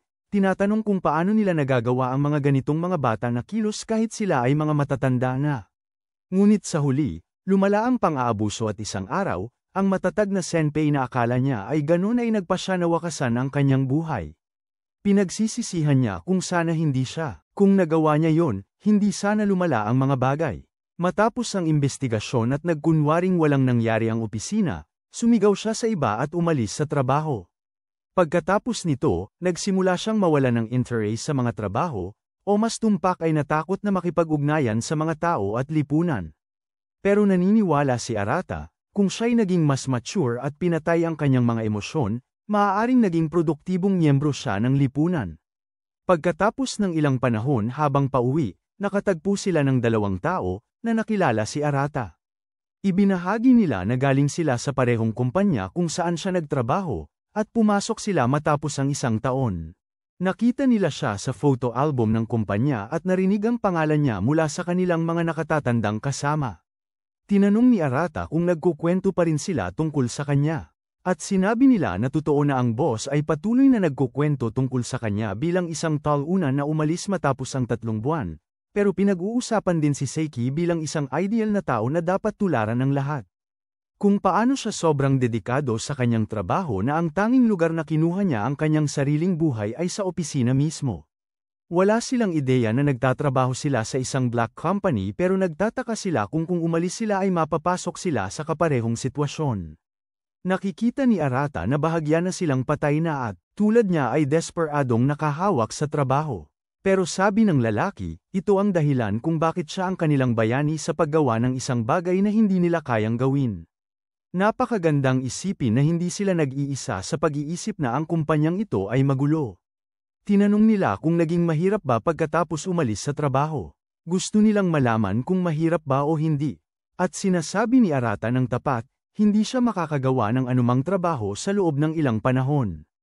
At pagkatapos ng ilang oras, nang magsimula siyang muling maghanap ng trabaho, nahirapan siyang ipaliwanag ang dahilan sa likod ng pag-alis pagkatapos ng 3 buwan. Napagod siya at nakakuha ng part-time na trabaho sa isang tindahan ng pangangailangan para sa araw-araw na buhay. Pero iyon ang malamig na katotohanan. Pero kahit ganoon, natutuwa siyang umalis sa trabaho. Sa tren, tinanong ni Rio si Arata kung nagbigay ba ito sa kanya ng lakas ng loob para sa ginawa niya. Alam na may mga tao na humahanga sa kanya dahil sa kanyang aksyon. At sinabi ni Arata na medyo. Nang mga sandaling yon, nakatanggap si Rio ng mensahe tungkol sa trabaho na ibinigay niya kay Don habang wala siya. Siya pala ang nagtakda ng oras ng pagpupulong ng mga recruits. Ilang araw ang lumipas sa daan papuntang paaralan, sinalubong si Arata ni Chizuru. Siya ay nagulat at sinabi sa kanya na kakaiba ang makita siyang nagsisimula ng usapan. Sinabi niyang nagbago na siya. Sa mga sandaling yon, dumating si Ann at batiin sila ng masigla. Pero nang hindi maalala ni Chizuru ang pangalan niya, sinabi ni Ann na bastos yun at hindi naman mahirap alalahanin. Nag-sorry si Chizuru at nangakong aalalahanan ito. Pero dumating si Ryo at inalis si Ann. Nag-sorry siya kay Chizuru sa ngalan ni Ann. Sabi ni Chizuru na wala siyang pakialam. Ito ang unang pagkakataon ni Arata na makita si Chizuru. Nagsasalita kay Ryo, kaya tinanong niya kung nagkakilala na sila noon. At habang tinatawag si Ryo sa kanyang pangalan, sinabi niya na siya ay noong nakaraang taon sa parehong klase. Si Arata ay nagulat na marinig si Chizuru na tinatawag si Ryo sa kanyang pangalan. Ngayon na tinawag na niya sina Oga at Ryo sa kanilang pangalan, gusto niyang tawagin siya nito sa ganoong paraan pero hindi makapagpahayag ng kanyang nararamdaman. Pero tinanong niya ang kanyang sarili kung siya ba ay bata o ano. Pagkatapos ng klase, lahat ay excited kasi nagsimula na ang kanilang mga bakasyong tag-init. Si Arata ay lahat excited, ngunit bigla niyang naisip na kailangan niyang kumuha ng mga makeup exam sa panahon ng bakasyon sa tag-init hanggang sa pumasa siya sa lahat ng ito. Siya ay labis na nalungkot. Sinisiguro ni Olga na mananatili siya sa kanya dahil gusto niyang maghanda para sa mga entrance exam sa kolehiyo kaya't wala siyang pakialam sa pagtuturo. Nang marinig ito, nagulat si Rina. Tinanong niya siya kung hindi ba siya pupunta sa kolehiyo ng kanilang paaralan at sinabi ni Olga na oo. Pero gusto rin niyang panatilihing bukas ang kanyang mga opsyon kaya't kukuha siya ng mga entrance exam. Nang marinig ito, parang hindi komportable si Rina tungkol sa ito. Normal lang na ang mga estudyante ay magsimulang maghanap ng mga universidad. Pero ang mataas na paaralang ito ay konektado sa isang kolehiyo at hindi kailangan ng entrance exams kung maganda ang mga grado mo sa mataas na paaralan. Sa gabi, sina Bothan at Rio ay dumating upang ipagdiwang si Arata sa pagtatapos ng kanyang unang termino at pinagtatawanan pa siya tungkol sa kanyang mga darating na makeup exams. Tinanong ni On kung hindi pa napapansin ni Olga ang mga nararamdaman ni Rina para sa kanya at ipinahayag ni Arata kung gaano kabobong talaga si Olga. Maliban kung may gagawin ang natitira sa atin, yung dalawang yon ay hindi naman mahahanap ang daan.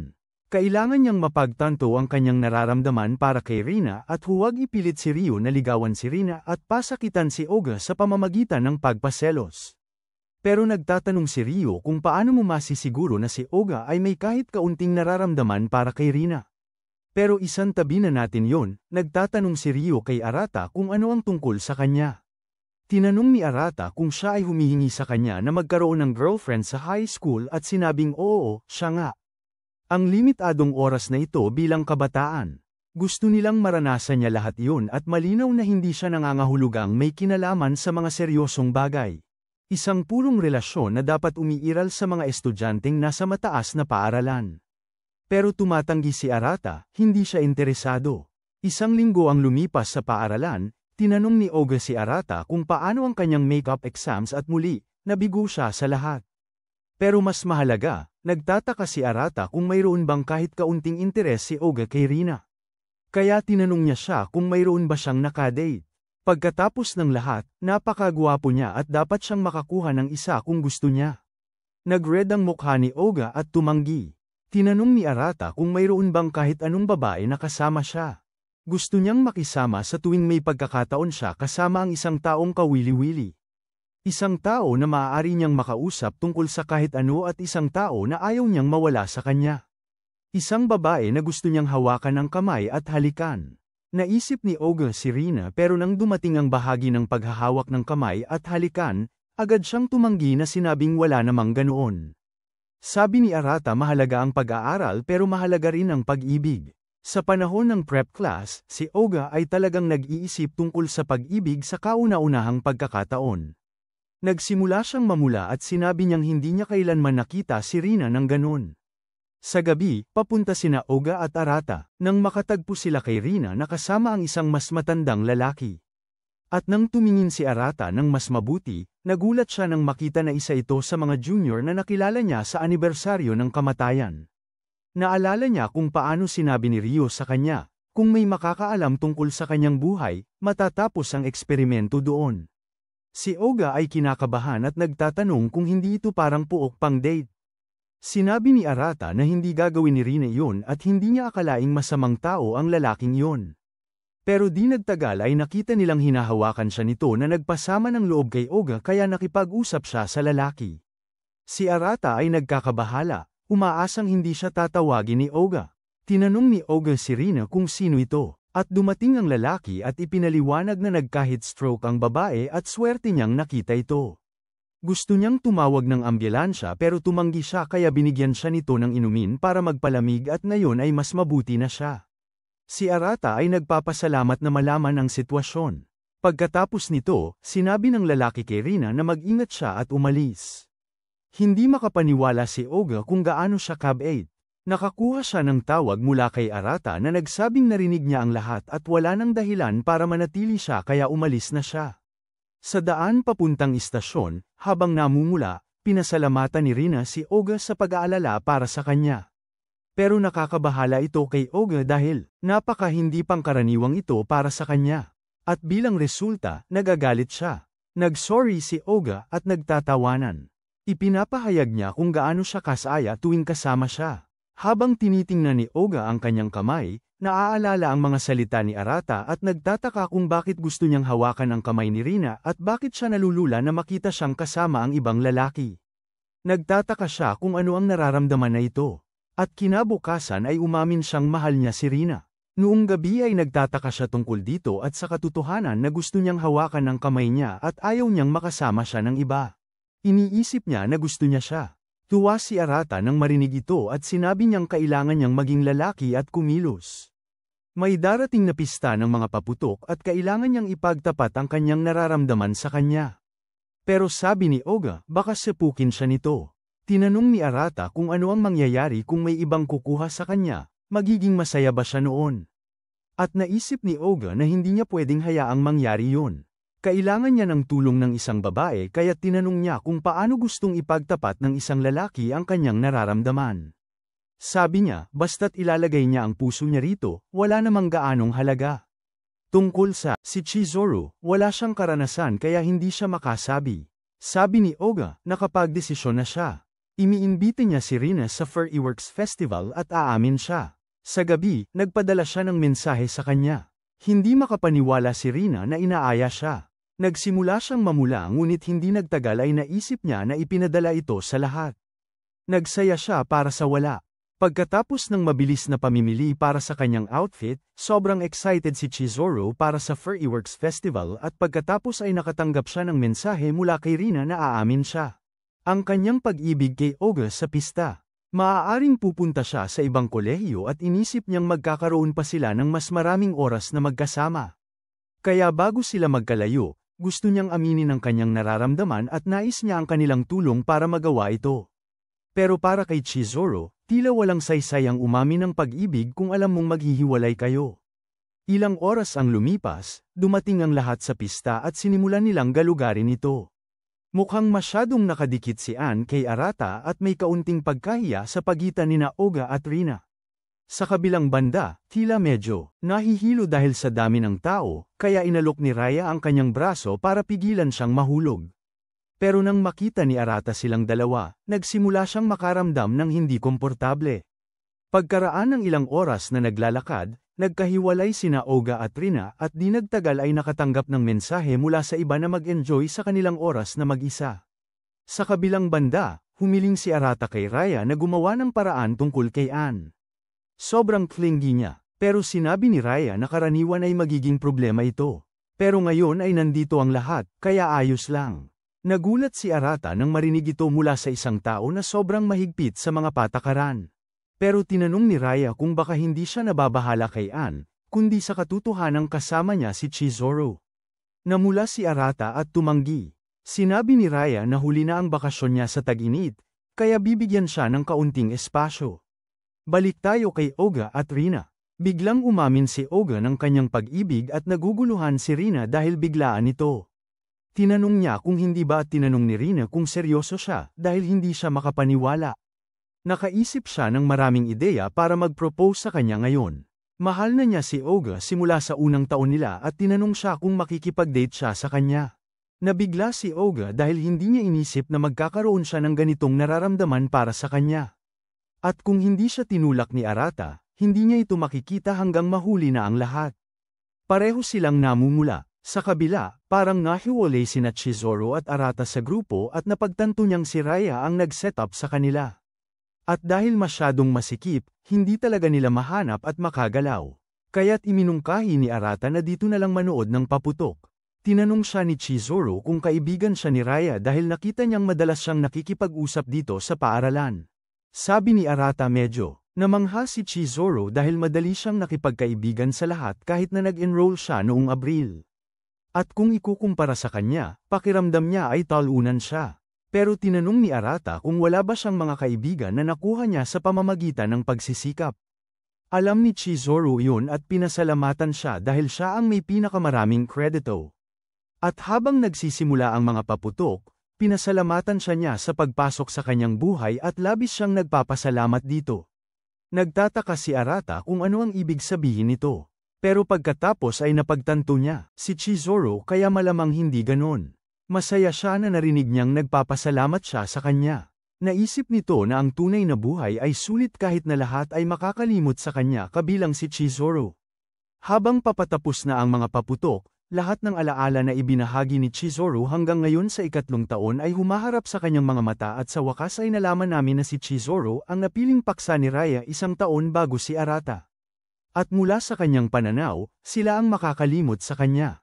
Kaya habang mas masaya siya, mas magiging masakit kapag naghiwalay sila. Nakipagkita sila sa iba at sa pagtingin, si Olga at si Rina ay magkasamang bumabati sa kanila. Pagkatapos gumugol ng ilang oras na magkasama at tinatangkilik ang pista, nagsimula nang umalis ang lahat. Si Raya ay umaalis at sinasabihan si Arata na alagaan si Chizuru dahil pareho silang bababa sa istasyon. Sa daan, napansin niyang dizzy si Chizuru kaya umupo sila at uminom ng tubig. Ipinahayag ni Chizuru kung gaano siya kasaya para kay Rina. Noong una, akala niya na ang mahulog sa pag-ibig habang alam mong maghihiwalay kayo ay walang kabuluhan. Pero ngayon na nakikita silang masaya na magkasama, sa tingin niya ay mas mabuti na huwag palampasin ang kaligayahang ito. Alam din ni Arata na balang araw sila ay maghihiwalay kaya ayaw niyang maging taos-puso sa mga alaala na ito. Sinabi niya kay Chizuru na maghanap ng maraming kaibigan, umibig at tamasahin ang kanyang buhay. Hindi siya nandyan para suportahan siya pero gusto niyang mamuhay siya ng buo. Pero conflicted si Arata sa kanyang mga nararamdaman. Alam niyang hindi tama na ma-in-love sa isang estudyanteng high school kaya't sinusubukan niyang kumbinsihin ang kanyang sarili na ang nararamdaman niya para sa kanya ay katulad ng sa isang nakababatang kapatid. Magpapatuloy ang buhay ni Chizuru at wala siya roon. Nang tumayo si Chizuru mukhang medyo nahihilo pa siya pero buti na lang ay naisalba siya ni Arata. Tinanong niya kung okay lang siya, kung hindi siya matutamba. Pero sinabi ni Chizuru na baka gawin niya at humiling siya na iabot sa kanya ang kanyang braso. At habang hawak ang kanyang braso naglalakad sila pauwi. Kahit na makakalimutan siya, nangangako si Arata na hindi siya makakalimot, mananatili siya sa kanyang mga alaala. At pagkatapos ng 1 taong ito na magtatapos ay iingatan niya ang 1 taong ito ng kabataan sa buong buhay niya. Ang eksena ay lumipat 2 taon na ang nakalipas at nakita natin ang panahon na nahirapan si Chizuru na makakuha ng trabaho. Kahit na siya ay magaling sa kanyang pag-aaral, ang kakulangan niya sa kakayahang makipagkomunika ang pinakamalaking kapinsalaan niya. Sa kanyang daan pauwi, nakatagpo siya kay Raya na nagbigay sa kanya ng pagkakataong magbago ang kanyang buhay, ngunit hindi siya nakagawa at ang unang taon ay lumipas nang walang kahit anong pagpapabuti sa kanyang karakter. Kaya't sinabi kay Raya na lumipat sa ibang kandidato. Sa kasalukuyan, sa natitirang bakasyon, lahat ay nag-e-enjoy sa kanilang mga araw at kapag oras na para sa 2 termino, silang lahat ay bumabalik sa paaralan at gaya ng dati ay sumasailalim sa sorpresa na pagsusulit para sa posisyon ng kinatawan ng klase. Isang araw mamaya sa cafeteria habang nagsimula na ang 2 semestre, tila may gulo sa mesa ng mga babae kung saan nagtatanong si Rina kay Chizuru kung sadyang pinabayaan niyang bumagsak sa pagsusulit para sa kinatawan ng klase upang siya ay makapag mga kinatawan ng klase kasama si Olga sa 2 termino. Pero sabi ni Chizuru kung pinigilan niya ang sarili niya alam niyang magagalit ka sa kanya kaya hindi niya yun gagawin. Pero nagtatanong si Rina kung ayos lang ba kung hindi siya nakakaramdam ng mabuti noong mga pagsusulit o kung ano. Nagtatanong si Anoka kung tungkol kay Arata ito dahil kasama siya nito noong pista kaya ito ba ang dahilan kung bakit hindi siya nakapagbigay ng kanyang pinakamahusay. Nagsasal reflecting si Chizuru na ang dami niyang hindi naiintindihan tungkol sa sarili niya. Pagkatapos ng klase, tinawagan ni Chizuru si Raya para itanong kung si Arata rin ba ay totoong kandidato sa buhay. Tinanong ni Raya kung bakit niya naiisip yun at sinabi ni Chizuru na ganun lang ang pakiramdam niya may ibang klase ng mature na aura siya at pati na rin sa mga kilos niya. Hindi pa kasama ang paninigarilyo niya at mas mababa pa siya sa academics kumpara sa mga normal na estudyante sa high school pero sinabi ni Raya na kahit na si Arata ay isang test subject o hindi siya makakapagbigay ng anumang datos. Pero kung sakaling siya nga at malaman niya yun, hindi na niya siya muling makikita. Pero sinabi niya na talagang nagulat siya na makakita ng taong walang interes sa sinuman 1 taon na ang nakakalipas.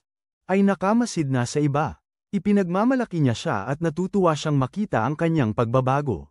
Isang bagay na gusto niyang sabihin sa kanya ay mula ngayon ang kanyang suporta mula sa 2 termino ay mapupunta sa ibang tao at tuloy na ito. Si Chizuru ay walang masabi. Opisyal na nagpapakilala si Anne ngunit nagtatanong si Chizuru kung bakit biglang nagbago ng suporta, kung gusto mo na sanang gawin ito, bakit hindi simula pa ng ikalawang taon, pero sabi ni Raya ay nasa training si Anne kaya hindi siya handa noong unang termino. Sabi ni Chizuru ay nangangahulugan nito na si Raya ay eksklusibo. Suportahan si Arata pero muli ay sinabi ni Raya na hindi niya ma-confirm o ma-deny ito. Hindi tinanong, nagtanong si Chizuru kung bakit gustong malaman kung si Arata ay test subject o hindi.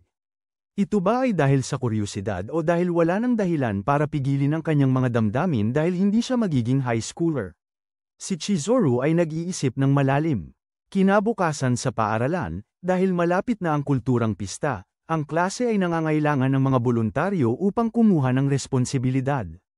Habang nagdedesisyon ng mga estudyante, tinanong ni Olga si Arata kung gusto niyang gawin ito dahil makakatulong ito sa kanyang pagsusuri sa paaralan. Pero mas mahalaga, nararamdaman niyang makakaisip si Arata ng isang nakakatawa. Napagtanto ni Arata na matagal nang walang naglagay ng pag-asa sa kanya. Pumayag siyang akuin ng responsibilidad at naging opisyal ng kultural na pagdiriwang. Tungkol sa babae, si Chizuru ang nag-volunteer. Nagulat si Arata na makita siyang nag-volunteer, pero sabi ni Chizuru siya ang nagsabi sa kanya na makipagkaibigan at magsaya sa kanyang mataas na paaralan. Kaya siya ito ginagawa. Masaya si Arata na makita siyang nagbabago para sa mas mabuti. Masaya siya para sa kanya. Pagkatapos ng paaralan, ibinibigay nila ang ulat kay Olga tungkol sa mga materyales na kailangan nila, ang halaga, at kung saan nila ito pwedeng ipaupa. Gusto ni Olga na pag-usapan ng isang bagay. Kahapon gusto niyang makasama siya sa bahay niya pero tumanggi siya na ikinagalit niya at nagkaroon sila ng medyo pagtatalo. Masaya sana siya na gustong pumunta si Olga sa bahay niya pero ang totoo ay ang kapatid niya ay matagal nang hindi lumalabas. Sa unang trabaho niya, nabuli siya. Maraming nang insulto sa kanya hanggang sa hindi na siya makapasok sa trabaho at ayaw niyang makita ito ni Rina. Pero higit sa lahat, ang ideya ng pagpapakita sa kanyang kapatid kung gaano siya nag-e-enjoy sa kanyang buhay. Pero sabi ni Arata na hindi na kailangang isipin yun. Kung lahat ay nag-iingat at parang malungkot sa paligid niya, lalo siyang magiging mas masama ang pakiramdam, dapat normal lang ang kilos sa mga ganitong pagkakataon. Ang tahanan ay nararamdaman lamang na tahanan dahil ang pamilya ay maaaring maging totoo sa isa't isa. Pero sabi ni Olga, paano kung hindi ito magustuhan ni Rina at galit siya dito? Sabi ni Chuzura, maaaring perfectionist si Rina pero alam niyang mas mahusay kaysa sinuman na huwag ipilit ang kanyang mga paniniwala sa iba. At sa sapat na paliwanag, maiintindihan niya. Sabi ni Olga, ipapaliwanag niya ito. Sa daan, napagtanto ni Arata na siya ay masyadong katulad ng kapatid ni Olga. Nag-aalala siya kung ano ang iisipin ni Chuzura tungkol sa kanya kung alam niya ang totoong siya.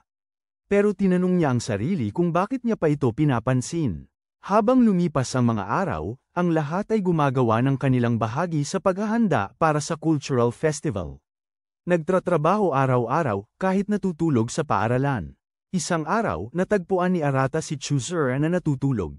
Ipinagmamalaki niya na makita siyang nagtatrabaho ng mabuti, at habang humahaplos ang hangin, tiningnan niya siya at sinubukang hawakan siya. Pero humihinto at sa wakas ay umamin na siya ay na-in love kay Chuzuru. Sa wakas, araw na ng cultural festival. Lahat ay naghahanda at handa na sa kanilang mga outfits. Ang cute ni Rina sa kanyang outfit, hindi mapigilan ni Olga na purihin siya. At saka pumasok si Chuzuru sa kanyang maid outfit. Nagsimula nang mamula si Arata at nang lumapit siya upang ayusin ang kanyang tie, parang nakakaramdam siya ng kakaiba. Nang magsimula ang cultural festival, sikat ang kanilang klase lalo na dahil sa mga lalaki. Maraming mga babae ang nagsisimulang dumating. Lahat ay mukhang maganda. Si Anoka ay matigas ang ulo na kumuha ng group photo. Pero hinihimok ni Arata si Anoka na sumama sa larawan habang kinukuha ito. Pagkatapos nito, nakipagkita siya kay Chuzuru at nagpasya siyang tulungan siya sa pagbebenta ng mga pamphlet. Pero dumating ang guro at sinabi sa kanilang dalawa na maaari na silang pumasok dahil karamihan ng tao ay nasa loob. Isinulong niya na mag-enjoy sila sa pista. Pero sa daan, nagtataka si Chuzuru kung bakit gusto niyang malaman kung si Arata ba ay test subject o hindi. Bigla siyang humawak sa braso niya. Tinanong niya kung ano ang ibig sabihin nito. Ay sinisikap gawin. Kung gagawin niya ito, Akala ng lahat nasa isang relasyon sila. Tinanong ni Chizuru kung may problema ba. Sinabi niyang yakapin siya ngayon. Totally naguguluhan si Arata. Tinanong niya kung sa tingin ba niya may gusto siya sa kanya ngayon. Tinanong ni Arata kung anong masama at humingi ng tawad si Chizuru at sinabi niyang gusto lang niyang tiyakin ang isang bagay para sa kanyang sarili. Nakahinga ng maluwag si Arata nang malaman niyang wala siyang ideya kung ano ang ginagawa niya. Sinabi niyang huwag masyadong mag-isip at ang pagkagusto ay hindi isang bagay na maaari mong pagdesisyonan. Sa ngayon, wala siyang kailangang madaliin. Mamaya, pagkatapos ng pagtatapos ng kultural na pagdiriwang, nagtatanong si Rio kay Arata kung paano ang pagdiriwang. At sinabi ni Arata na siya ay natutuwa na muli siyang bahagi ng kabataan. Pero badya rin ang kanyang nararamdaman. Kapag natapos na ang totoong buhay, makakalimutan siyang lahat. Kaya ang kanilang mga alaala sa kultural na pagdiriwang ay mawawala ng bahagi na kasama siya. Sabi ni Rio, kaya ba siya tumangging maging bahagi ng larawan? Pero sinasabi niya, kahit mawala ang mga alaala na iyon, may iba pang mga bagay na mananatili. Mga bagay na magiging iba ang kinalabasan kung wala siya, o hindi nangyari kailanman. Ang resulta ng kanyang mga aksyon ay nakikita. Kaya hindi siya mawawala. Ilang araw pagkatapos sa paaralan, tinanong ng guro si Arata kung ano ang gusto niyang gawin para sa kolehiyo. Gusto ba niyang lumipat sa Aoba University o maghanda para sa mga pagsusulit para sa ibang kolehiyo? Wala itong kahulugan sa kanya, pero sinabi pa rin niyang mananatili siya sa Aoba University. Sabi ng guro ay okay lang, pero binalaan siya na hindi mangyayari ito maliban kung siya ay makapagtatapos ng mataas na paaralan. Kailangan niyang pagbutihin ang kanyang kakayahan sa akademiko at makakuha ng magagandang marka. Naniniwala siya sa kanya, ang kailangan lang niyang gawin ay magpakasikap. Pagkatapos nito, turno na ni Olga. Bago umalis, tinanong ni Arata ang kanyang desisyon. At sinabi niyang gusto niyang pumunta sa Aoba University. Salamat sa kanya, nakapagpasya siya. Tinanong ni Olga ang dalawa at nang malaman nilang pareho silang pupunta sa Aoba, siya ay labis na excited at nagsabing hindi na siya makapaghintay sa kanilang panahon sa kolehiyo. Alam ni Arata na hindi mangyayari ito at siya ay nalulungkot. Sa gabi sa kanyang daan, dumating si Rio at tinanong kung paano ang konsultasyon. Pumunta at sinabi niya sa kanya na pinili niya si Aoba. Sinabi ni Rio na kahit na hindi siya pupunta sa kolehiyo, gusto niyang magsikap si Arata na makatapos o kung hindi, magkakaroon ng problema na makakaapekto sa eksperimento. Tinanong ni Arata kung talagang kailangan ba niyang bumalik sa kanyang dating buhay, anuman ang mangyari. Hindi ba siya pwedeng pumasok sa kolehiyo kasama nilang lahat at tumanda kasama sila? Sinabi sa kanya ni Rio na labag ito sa kanilang mga patakaran. Sinabi niya noon bago ibigay ang pil na sinumang makaalala sa kanya ay mawawala ng alaala. Pero sinabi ni Rio na huwag mag-alala dahil sila ni Ann ay maaalala siya kaya kapag bumalik siya sa kanyang dating sarili, maaari silang mag-enjoy ng inumin bilang mga matatanda at mag-nostalgia tungkol sa kanilang buhay sa paaralan. Sabi ni Arata na parang hindi masama yun at umalis. Sa opisina, tinanong ni Ann si Rio kung talagang kailangan nilang gawin ito. Sa kaso ni Arata at Chizuru, dahil pareho silang test subject, ibig sabihin ay makakaalala sila ng iba pero makakalimutan ang isa't isa. Dahil ito ang pulisya na ang test subject ay hindi dapat mananatili sa alaala ng sinuman. Si Ann ay emosyonal dahil nakikita silang lumalapit pero sa huli ay maghihiwalay. Ay talagang malungkot. Hinaplos ni Rio ang kanyang ulo at sinabi na ang totoong buhay ay tungkol sa pag-enjoy sa bawat sandali ng buong puso. Kaya kailangan nilang suportahan siya ng lubos sa paraang hindi nila pagsisisihan. Sa kabila nito, sa bahay ni Chizuru, siya ay nakahiga at nag-iisip kung si Arata ay isang test subject o hindi. Pero tinanong niya kung mayroong kabuluhan bang alamin yon. Dahil kahit na siya ay isang test subject o hindi, sa tagsibol ay makakalimutan siya nito. Pero tinanong niya ang sarili kung bakit siya sobrang interesado sa kanya. Bakit siya nakakaramdam ng sama ng loob at ayaw siyang mawala. Nang sumunod na araw, may larawan ng klase si Arata. Tinatanong ni Chizuru kung hindi ba magkakaroon ng problema ang pagiging bahagi ng larawan ng klase at sinabi ni Ann na may ibang dibisyon na humahawak nito. Nang lumipat ang kanilang klase, nagsimula ng magtipon ang lahat. Sabi ni Arata gusto niyang maniwalang may pagkakataon. Na kahit makalimutan nila, nandun pa rin siya sa larawan at sa hinaharap, may hihinto at magsasabi, sandali, sino itong tao na ito? Kahit na yun lang ang maging katayuan niya sa kanila. Kahit isang maliit na alaala lang ang maiiwan, ayos lang sa kanya. Makalipas ang ilang linggo sa paaralan, si Arata ay nahihirapan na maghanda para sa exam habang tinuturuan siya ni Oga. Dahil malapit na ang Pasko, tinanong niya si Oga kung may mga plano sila kasama si Rina. Nagsimula nang mamula si Oga. Gusto niyang dalhin siya sa isang magandang lugar pero hindi siya makapagdesisyon. Kaya kailangan niya ng advice. Sinabi ni Arata na hindi siya magaling sa pag-unawa sa mga babae, kaya sinabi niyang gawin na lang kung ano ang karaniwan niyang ginagawa. Masaya sila kahit saan basta't magkasama silang dalawa. Nagpasalamat si Oga sa kanya at tinanong kung ano naman ang tungkol sa kanya, hindi ba siya sasama sa Chizuru sa isang lugar noong Pasko. Naguguluhan si Arata nang marinig ito at tinanong kung ano ang ibig sabihin niya. Tinanong ni Oga, hindi ba kayo nagde-date? Nagpanik si Arata at sinabing wala ng paraan. Weird para kay Oga kasi sinabi ni Rina na nakita niyang magkahawak ang kamay nila sa cultural festival, at kung paano sila nag-iisa sa Furryworks Festival. Nilinaw ni Arata na lahat ito ay isang hindi pagkakaintindihan. Kinabukasan, sa daan papuntang paaralan, nang mapansin ni Arata si Chizuru na naglalakad sa harap, binati siya, pero tumakbo lang siya palayo. Sa paaralan, iniiwasan niya ang contact sa mata at simply tumakas tuwing nagkikita sila. At nalaman namin, naisip ni Chizuru na lumala ang kanyang pagkabobo tungkol sa kanyang mga emosyon kamakailan. Ibig sabihin, hindi na niya naiintindihan ang sarili niyang nararamdaman. Kaya't sinubukan niyang makipag-ugnay sa braso at ilang iba pang bagay, pero nananatili siyang bobo at hindi niya ito maunawaan.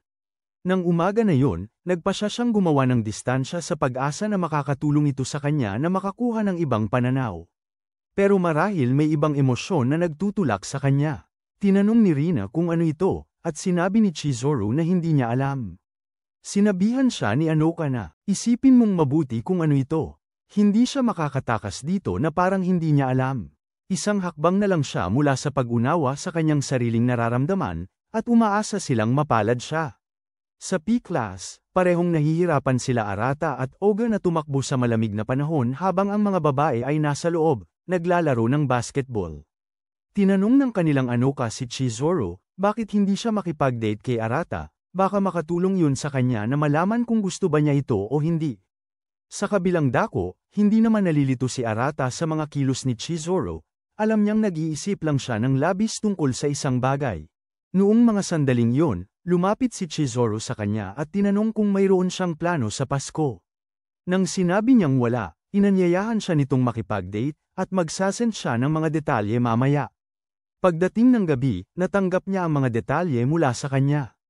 Pagkatapos, nakatanggap siya ng isa pang mensahe na ang love sticker na palagi niyang sinasend, pero pagkatapos nito, sinabi ni Chizuru na inaasahan niya ang kanilang unang date. Nagsimula si Arata na mamula kasi hindi siya handa para dito, pero nang maisip niya na si Chizuru ito, naisip niyang hindi ito romantiko. Pero para lang maging maingat, ibinabahagi niya ito kay Ryo, at sinabi ni Ryo na hindi ito isang problema dahil ito ay isang mahalagang karanasan mula sa tunay na pananaw. Ang eksena ay lumilipat sa araw ng Pasko. Papunta si Arata, nag-iisip kung may kabuluhan ito, dahil sa huli, lahat ng ito ay magiging isang ilusyon para kay Chizuru. Humihingi siya ng tawad kay Chizuru dahil sa kanya, ang Paskong ito ay sirang-sira na. Pagkalipas ng ilang sandali, dumating siya sa lugar. At nang makita si Chizuru sa isang cute na kasuotan, hindi nakatiis si Arata na purihin siya. Tinanong niya kung ano ang plano at sinabi ni Chizuru na nag-research siya tungkol sa lahat ng bagay na maaari nilang gawin, pero hindi siya makapagpasya. Saan unang pupunta? Tumingin si Arata at sinabi niyang simulan natin dito. Sa buong araw, marami silang ginawa, bumisita sa mga lugar, at kumain ng iba't ibang bagay. At oo, sina Ryo at Ann ay nagmamasid sa kanila. Habang mas nakikita ni Ann ang dalawa, lalo siyang nalulungkot. Ang katotohanan na pareho silang makakalimot sa araw na ito ay nagpapasakit sa kanya. Pero sinabi ni Ryo na hindi ibig sabihin nun ay hindi ito nangyari. Nag-send siya ng mensahe kay Arata, nagulat siyang mabasa ito. Nag-iisip si Chizuru ng pangregalo sa Pasko para kay Arata at nagtatanong kung ito ay mas mabuti o ang isa pa. At sabi ni Arata kahit ano ang piliin niya, masaya siyang magkaroon nito. At pagkatapos ay pumili din siya ng regalo para sa kanya at binati siya ng maligayang kaarawan. Sa Ferris wheel, gusto ni Chizuru malaman ang kaarawan ni Arata para maipagdiwang ito, pero noong Agosto ito, kaya sabi niya hindi na kailangang isipin yun. Sinabi ni Chizuru na ipagdiwang ito sa susunod na taon. Alam ni Arata na hindi ito posible pero sinabi pa rin niyang gawin ito. Hindi siya makapaniwala na sobrang dami nang nangyari ngayong taon. Pero araw-araw ay napakasaya. Kapag siya'y lumaki, balikan niya ang taong ito bilang isang espesyal. Tumayo si Chizuru at gustong magsalita pero hindi siya nagtataguyod at sa halip ay sinabi niyang hindi niya rin malilimutan ang araw na ito. Ang pagdinig nito ay lalo lang nagpabilis sa kalungkutan ni Arata. Sa daan, bago siya ihatid sa istasyon, ayaw pang maghiwalay ni Arata kaya tinanong niya kung pwede silang maglakad pa. At pumayag si Chizuru. Napagtanto na ni Arata ang kanyang sariling nararamdaman pero ayaw niyang ipilit ito sa kanya. Tinanong niya siya kung ano ang dahilan ng biglaang petsa. Sinabi ni Chizuru na kamakailan ay nagkaroon siya ng problema sa pag-unawa sa kanyang sarili. Palaging naisip niya siya. Kaya sa una akala niya mawawala rin ito pero nang hindi ito nangyari, sinubukan niyang gumawa ng mga bagay upang tiyakin ang sarili niyang nararamdaman at lahat ay nagturo sa isang bagay, gusto niyang makasama siya. At pagkatapos ng petsang ito, lalo pa niyang natiyak ito. Nagulat si Arata at sobrang saya na marinig ito. Niyayakap niya siya at umamin na mahal din niya siya. Pareho silang nauunawaan na ang relasyon na ito ay walang masayang katapusan ngunit ayaw nilang palampasin ang mahalagang panahong ito. Lumilipat ang eksena sa ilang buwan mamaya sa paaralan. Ngayon natapos na ang huling pagsusulit. Nagtanong si Rina kay Arata kung ipapasa niya ito dahil ayaw nilang maulit siya ng taon na ito. At siniguro niyang ginawa niya ang kanyang makakaya. Nagulat si Rio sa punong tanggapan na ang real life na ito ay isang malaking tagumpay. Ilang linggo na lang at babalik si Arata sa kanyang 28 taong gulang na sarili. Sa gabi, tumawag si Chizuru kay Arata. Humingi siya ng tawad sa pagtawag ng ganitong kalate pero gusto niyang makipag-usap sa kanya kung ayos lang. Sabi ni Arata ayos lang, gusto rin niyang marinig ang boses niya. At ganito, nag-usap sila buong gabi at sa wakas, pagkatapos ng 2 oras, nagpaalam ng magandang gabi. Si Chizuru ay nagtataka kung ilang beses pa siya makakapagsabi ng magandang gabi sa kanya. Natatakot siya na nauubos na ang oras. Sa wakas, araw na ng pagtatapos. Nagkikita-kita ang lahat sa paaralan sa huling pagkakataon bilang mga estudyante ng mataas na paaralan. Pinasalamatan sila ni Arata at ipinaabot ang kanyang pasasalamat na makasama sila sa napakagandang taong ito. Pero lahat sila ay nagulat dahil nakapagtapos siya. At dito, pagkatapos ng klase, tinanong ni Chizuru kung nagawa ba niya ng tama. Tulad ng sinabi niya, nakakuha siya ng mga kaibigan at sinabuyan ang isang taong ito ng buong kasiyahan. Kaya tinatanong niya kung pwede ba siyang makakuha ng yakap bilang regalo. Yamakap si Arata sa kanya at nangako sa sarili na hindi niya kailanman kalilimutan siya. Itatago niya ang alaalang ito hanggang sa siya'y mamatay. Alam din ni Chizuru ang katotohanan pero sinasabi pa ring mag-enjoy tayo sa kanilang kolehiyo ng magkasama. Lumilipat ang eksena sa gabi sa bahay ni Arata. Dumating si Raya upang ipagpatuloy ang pagsasara ng eksperimento. At ayon sa pangako, ipinakilala niya kay Arata ang ilang potensyal na mga employer. Tinanong siya ni Raya kung ano ang tingin niya sa totoong buhay. Pero si Arata ay nag-iisip tungkol sa kung paano siya nangako na makikisama sa lahat para sa graduation party, pero magkakaroon ng hindi makakaya. Pero pagkatapos ay sinasabi sa sarili na ang kanyang pag-iral ay isang kasinungalingan mula sa simula. Kaya walang saysay na isipin yun. Nagtatapos si Raya sa eksperimento sa isang maikling talumpati. Sabi niya sa panahon ng totoong buhay na eksperimento, Arata nakilala mo ang maraming tao, gumawa ng mga alaala na nagkaroon ng positibong epekto sa kanya pati na rin sa mga nakasama niya. Kaya ito ay isang kamanghamanghang totoong buhay na eksperimento at sa pil na ito, siya ay babalik sa kanyang orihinal na sarili. Bago ito inumin ni Arata, nagpapasalamat si Raya sa kanya dahil sa pagpapahintulot siya sa pagiging bahagi ng paglalakbay na ito. At sa kabilang panig, si Ann na siyang nagtatapos ng eksperimento. Nagtataka si Chizuru kung ang pagkakataong ito ay tagumpay sa kanyang tunay na buhay. Ang paglapit sa mga tao upang iwanan sila ay talagang masakit. Ngunit sabi ni Ann, ito lamang ay nagpapatunay na tagumpay ang kanyang pagbabago. Di naglaon matapos uminom ng pill, nakatulog si Chizuru. Tinawagan ni Ann si Raya upang ipaalam sa kanya ang tungkol sa trabaho na natapos sa kanyang panig. Ngunit habang siya ay papaalis na, nakita niya ang marka ng pagbagsak at napansin ang kamay ni Chizuru. Na isinulat niya na siya ay in love kay Arata. Nagsimula nang umiyak si Ann dahil ngayon na nakita niya ito, kailangan niyang burahin ito. Pinagsabihan niya si Chizuru dahil hindi ito nagtagong mabuti. Lumilipat ang eksena sa ilang linggo ang nakalipas, papunta na si Arata sa trabaho. At tulad ng ipinangako, kahit tapos na ang totoong buhay, hawak niya ang mga alaala ng lahat ng tao na nakilala niya. Pero may isa siyang tao na hindi niya maalaala, kahit isang sandali kasama siya. Nalaman natin ito nang ialok ni Raya ang mga trabaho. Tumanggi si Arata na tanggapin ang mga ito at sa halip ay nais na magtrabaho para sa tunay na buhay. Tulad ng kung paano siya tinulungan ng eksperimento na maging mas mabuting tao, nais niyang matulungan ang iba na makamit iyon. Sa tulong ni Raya, nagkaroon si Arata ng trabaho at ngayon ay nagtatrabaho bilang junior ni Raya.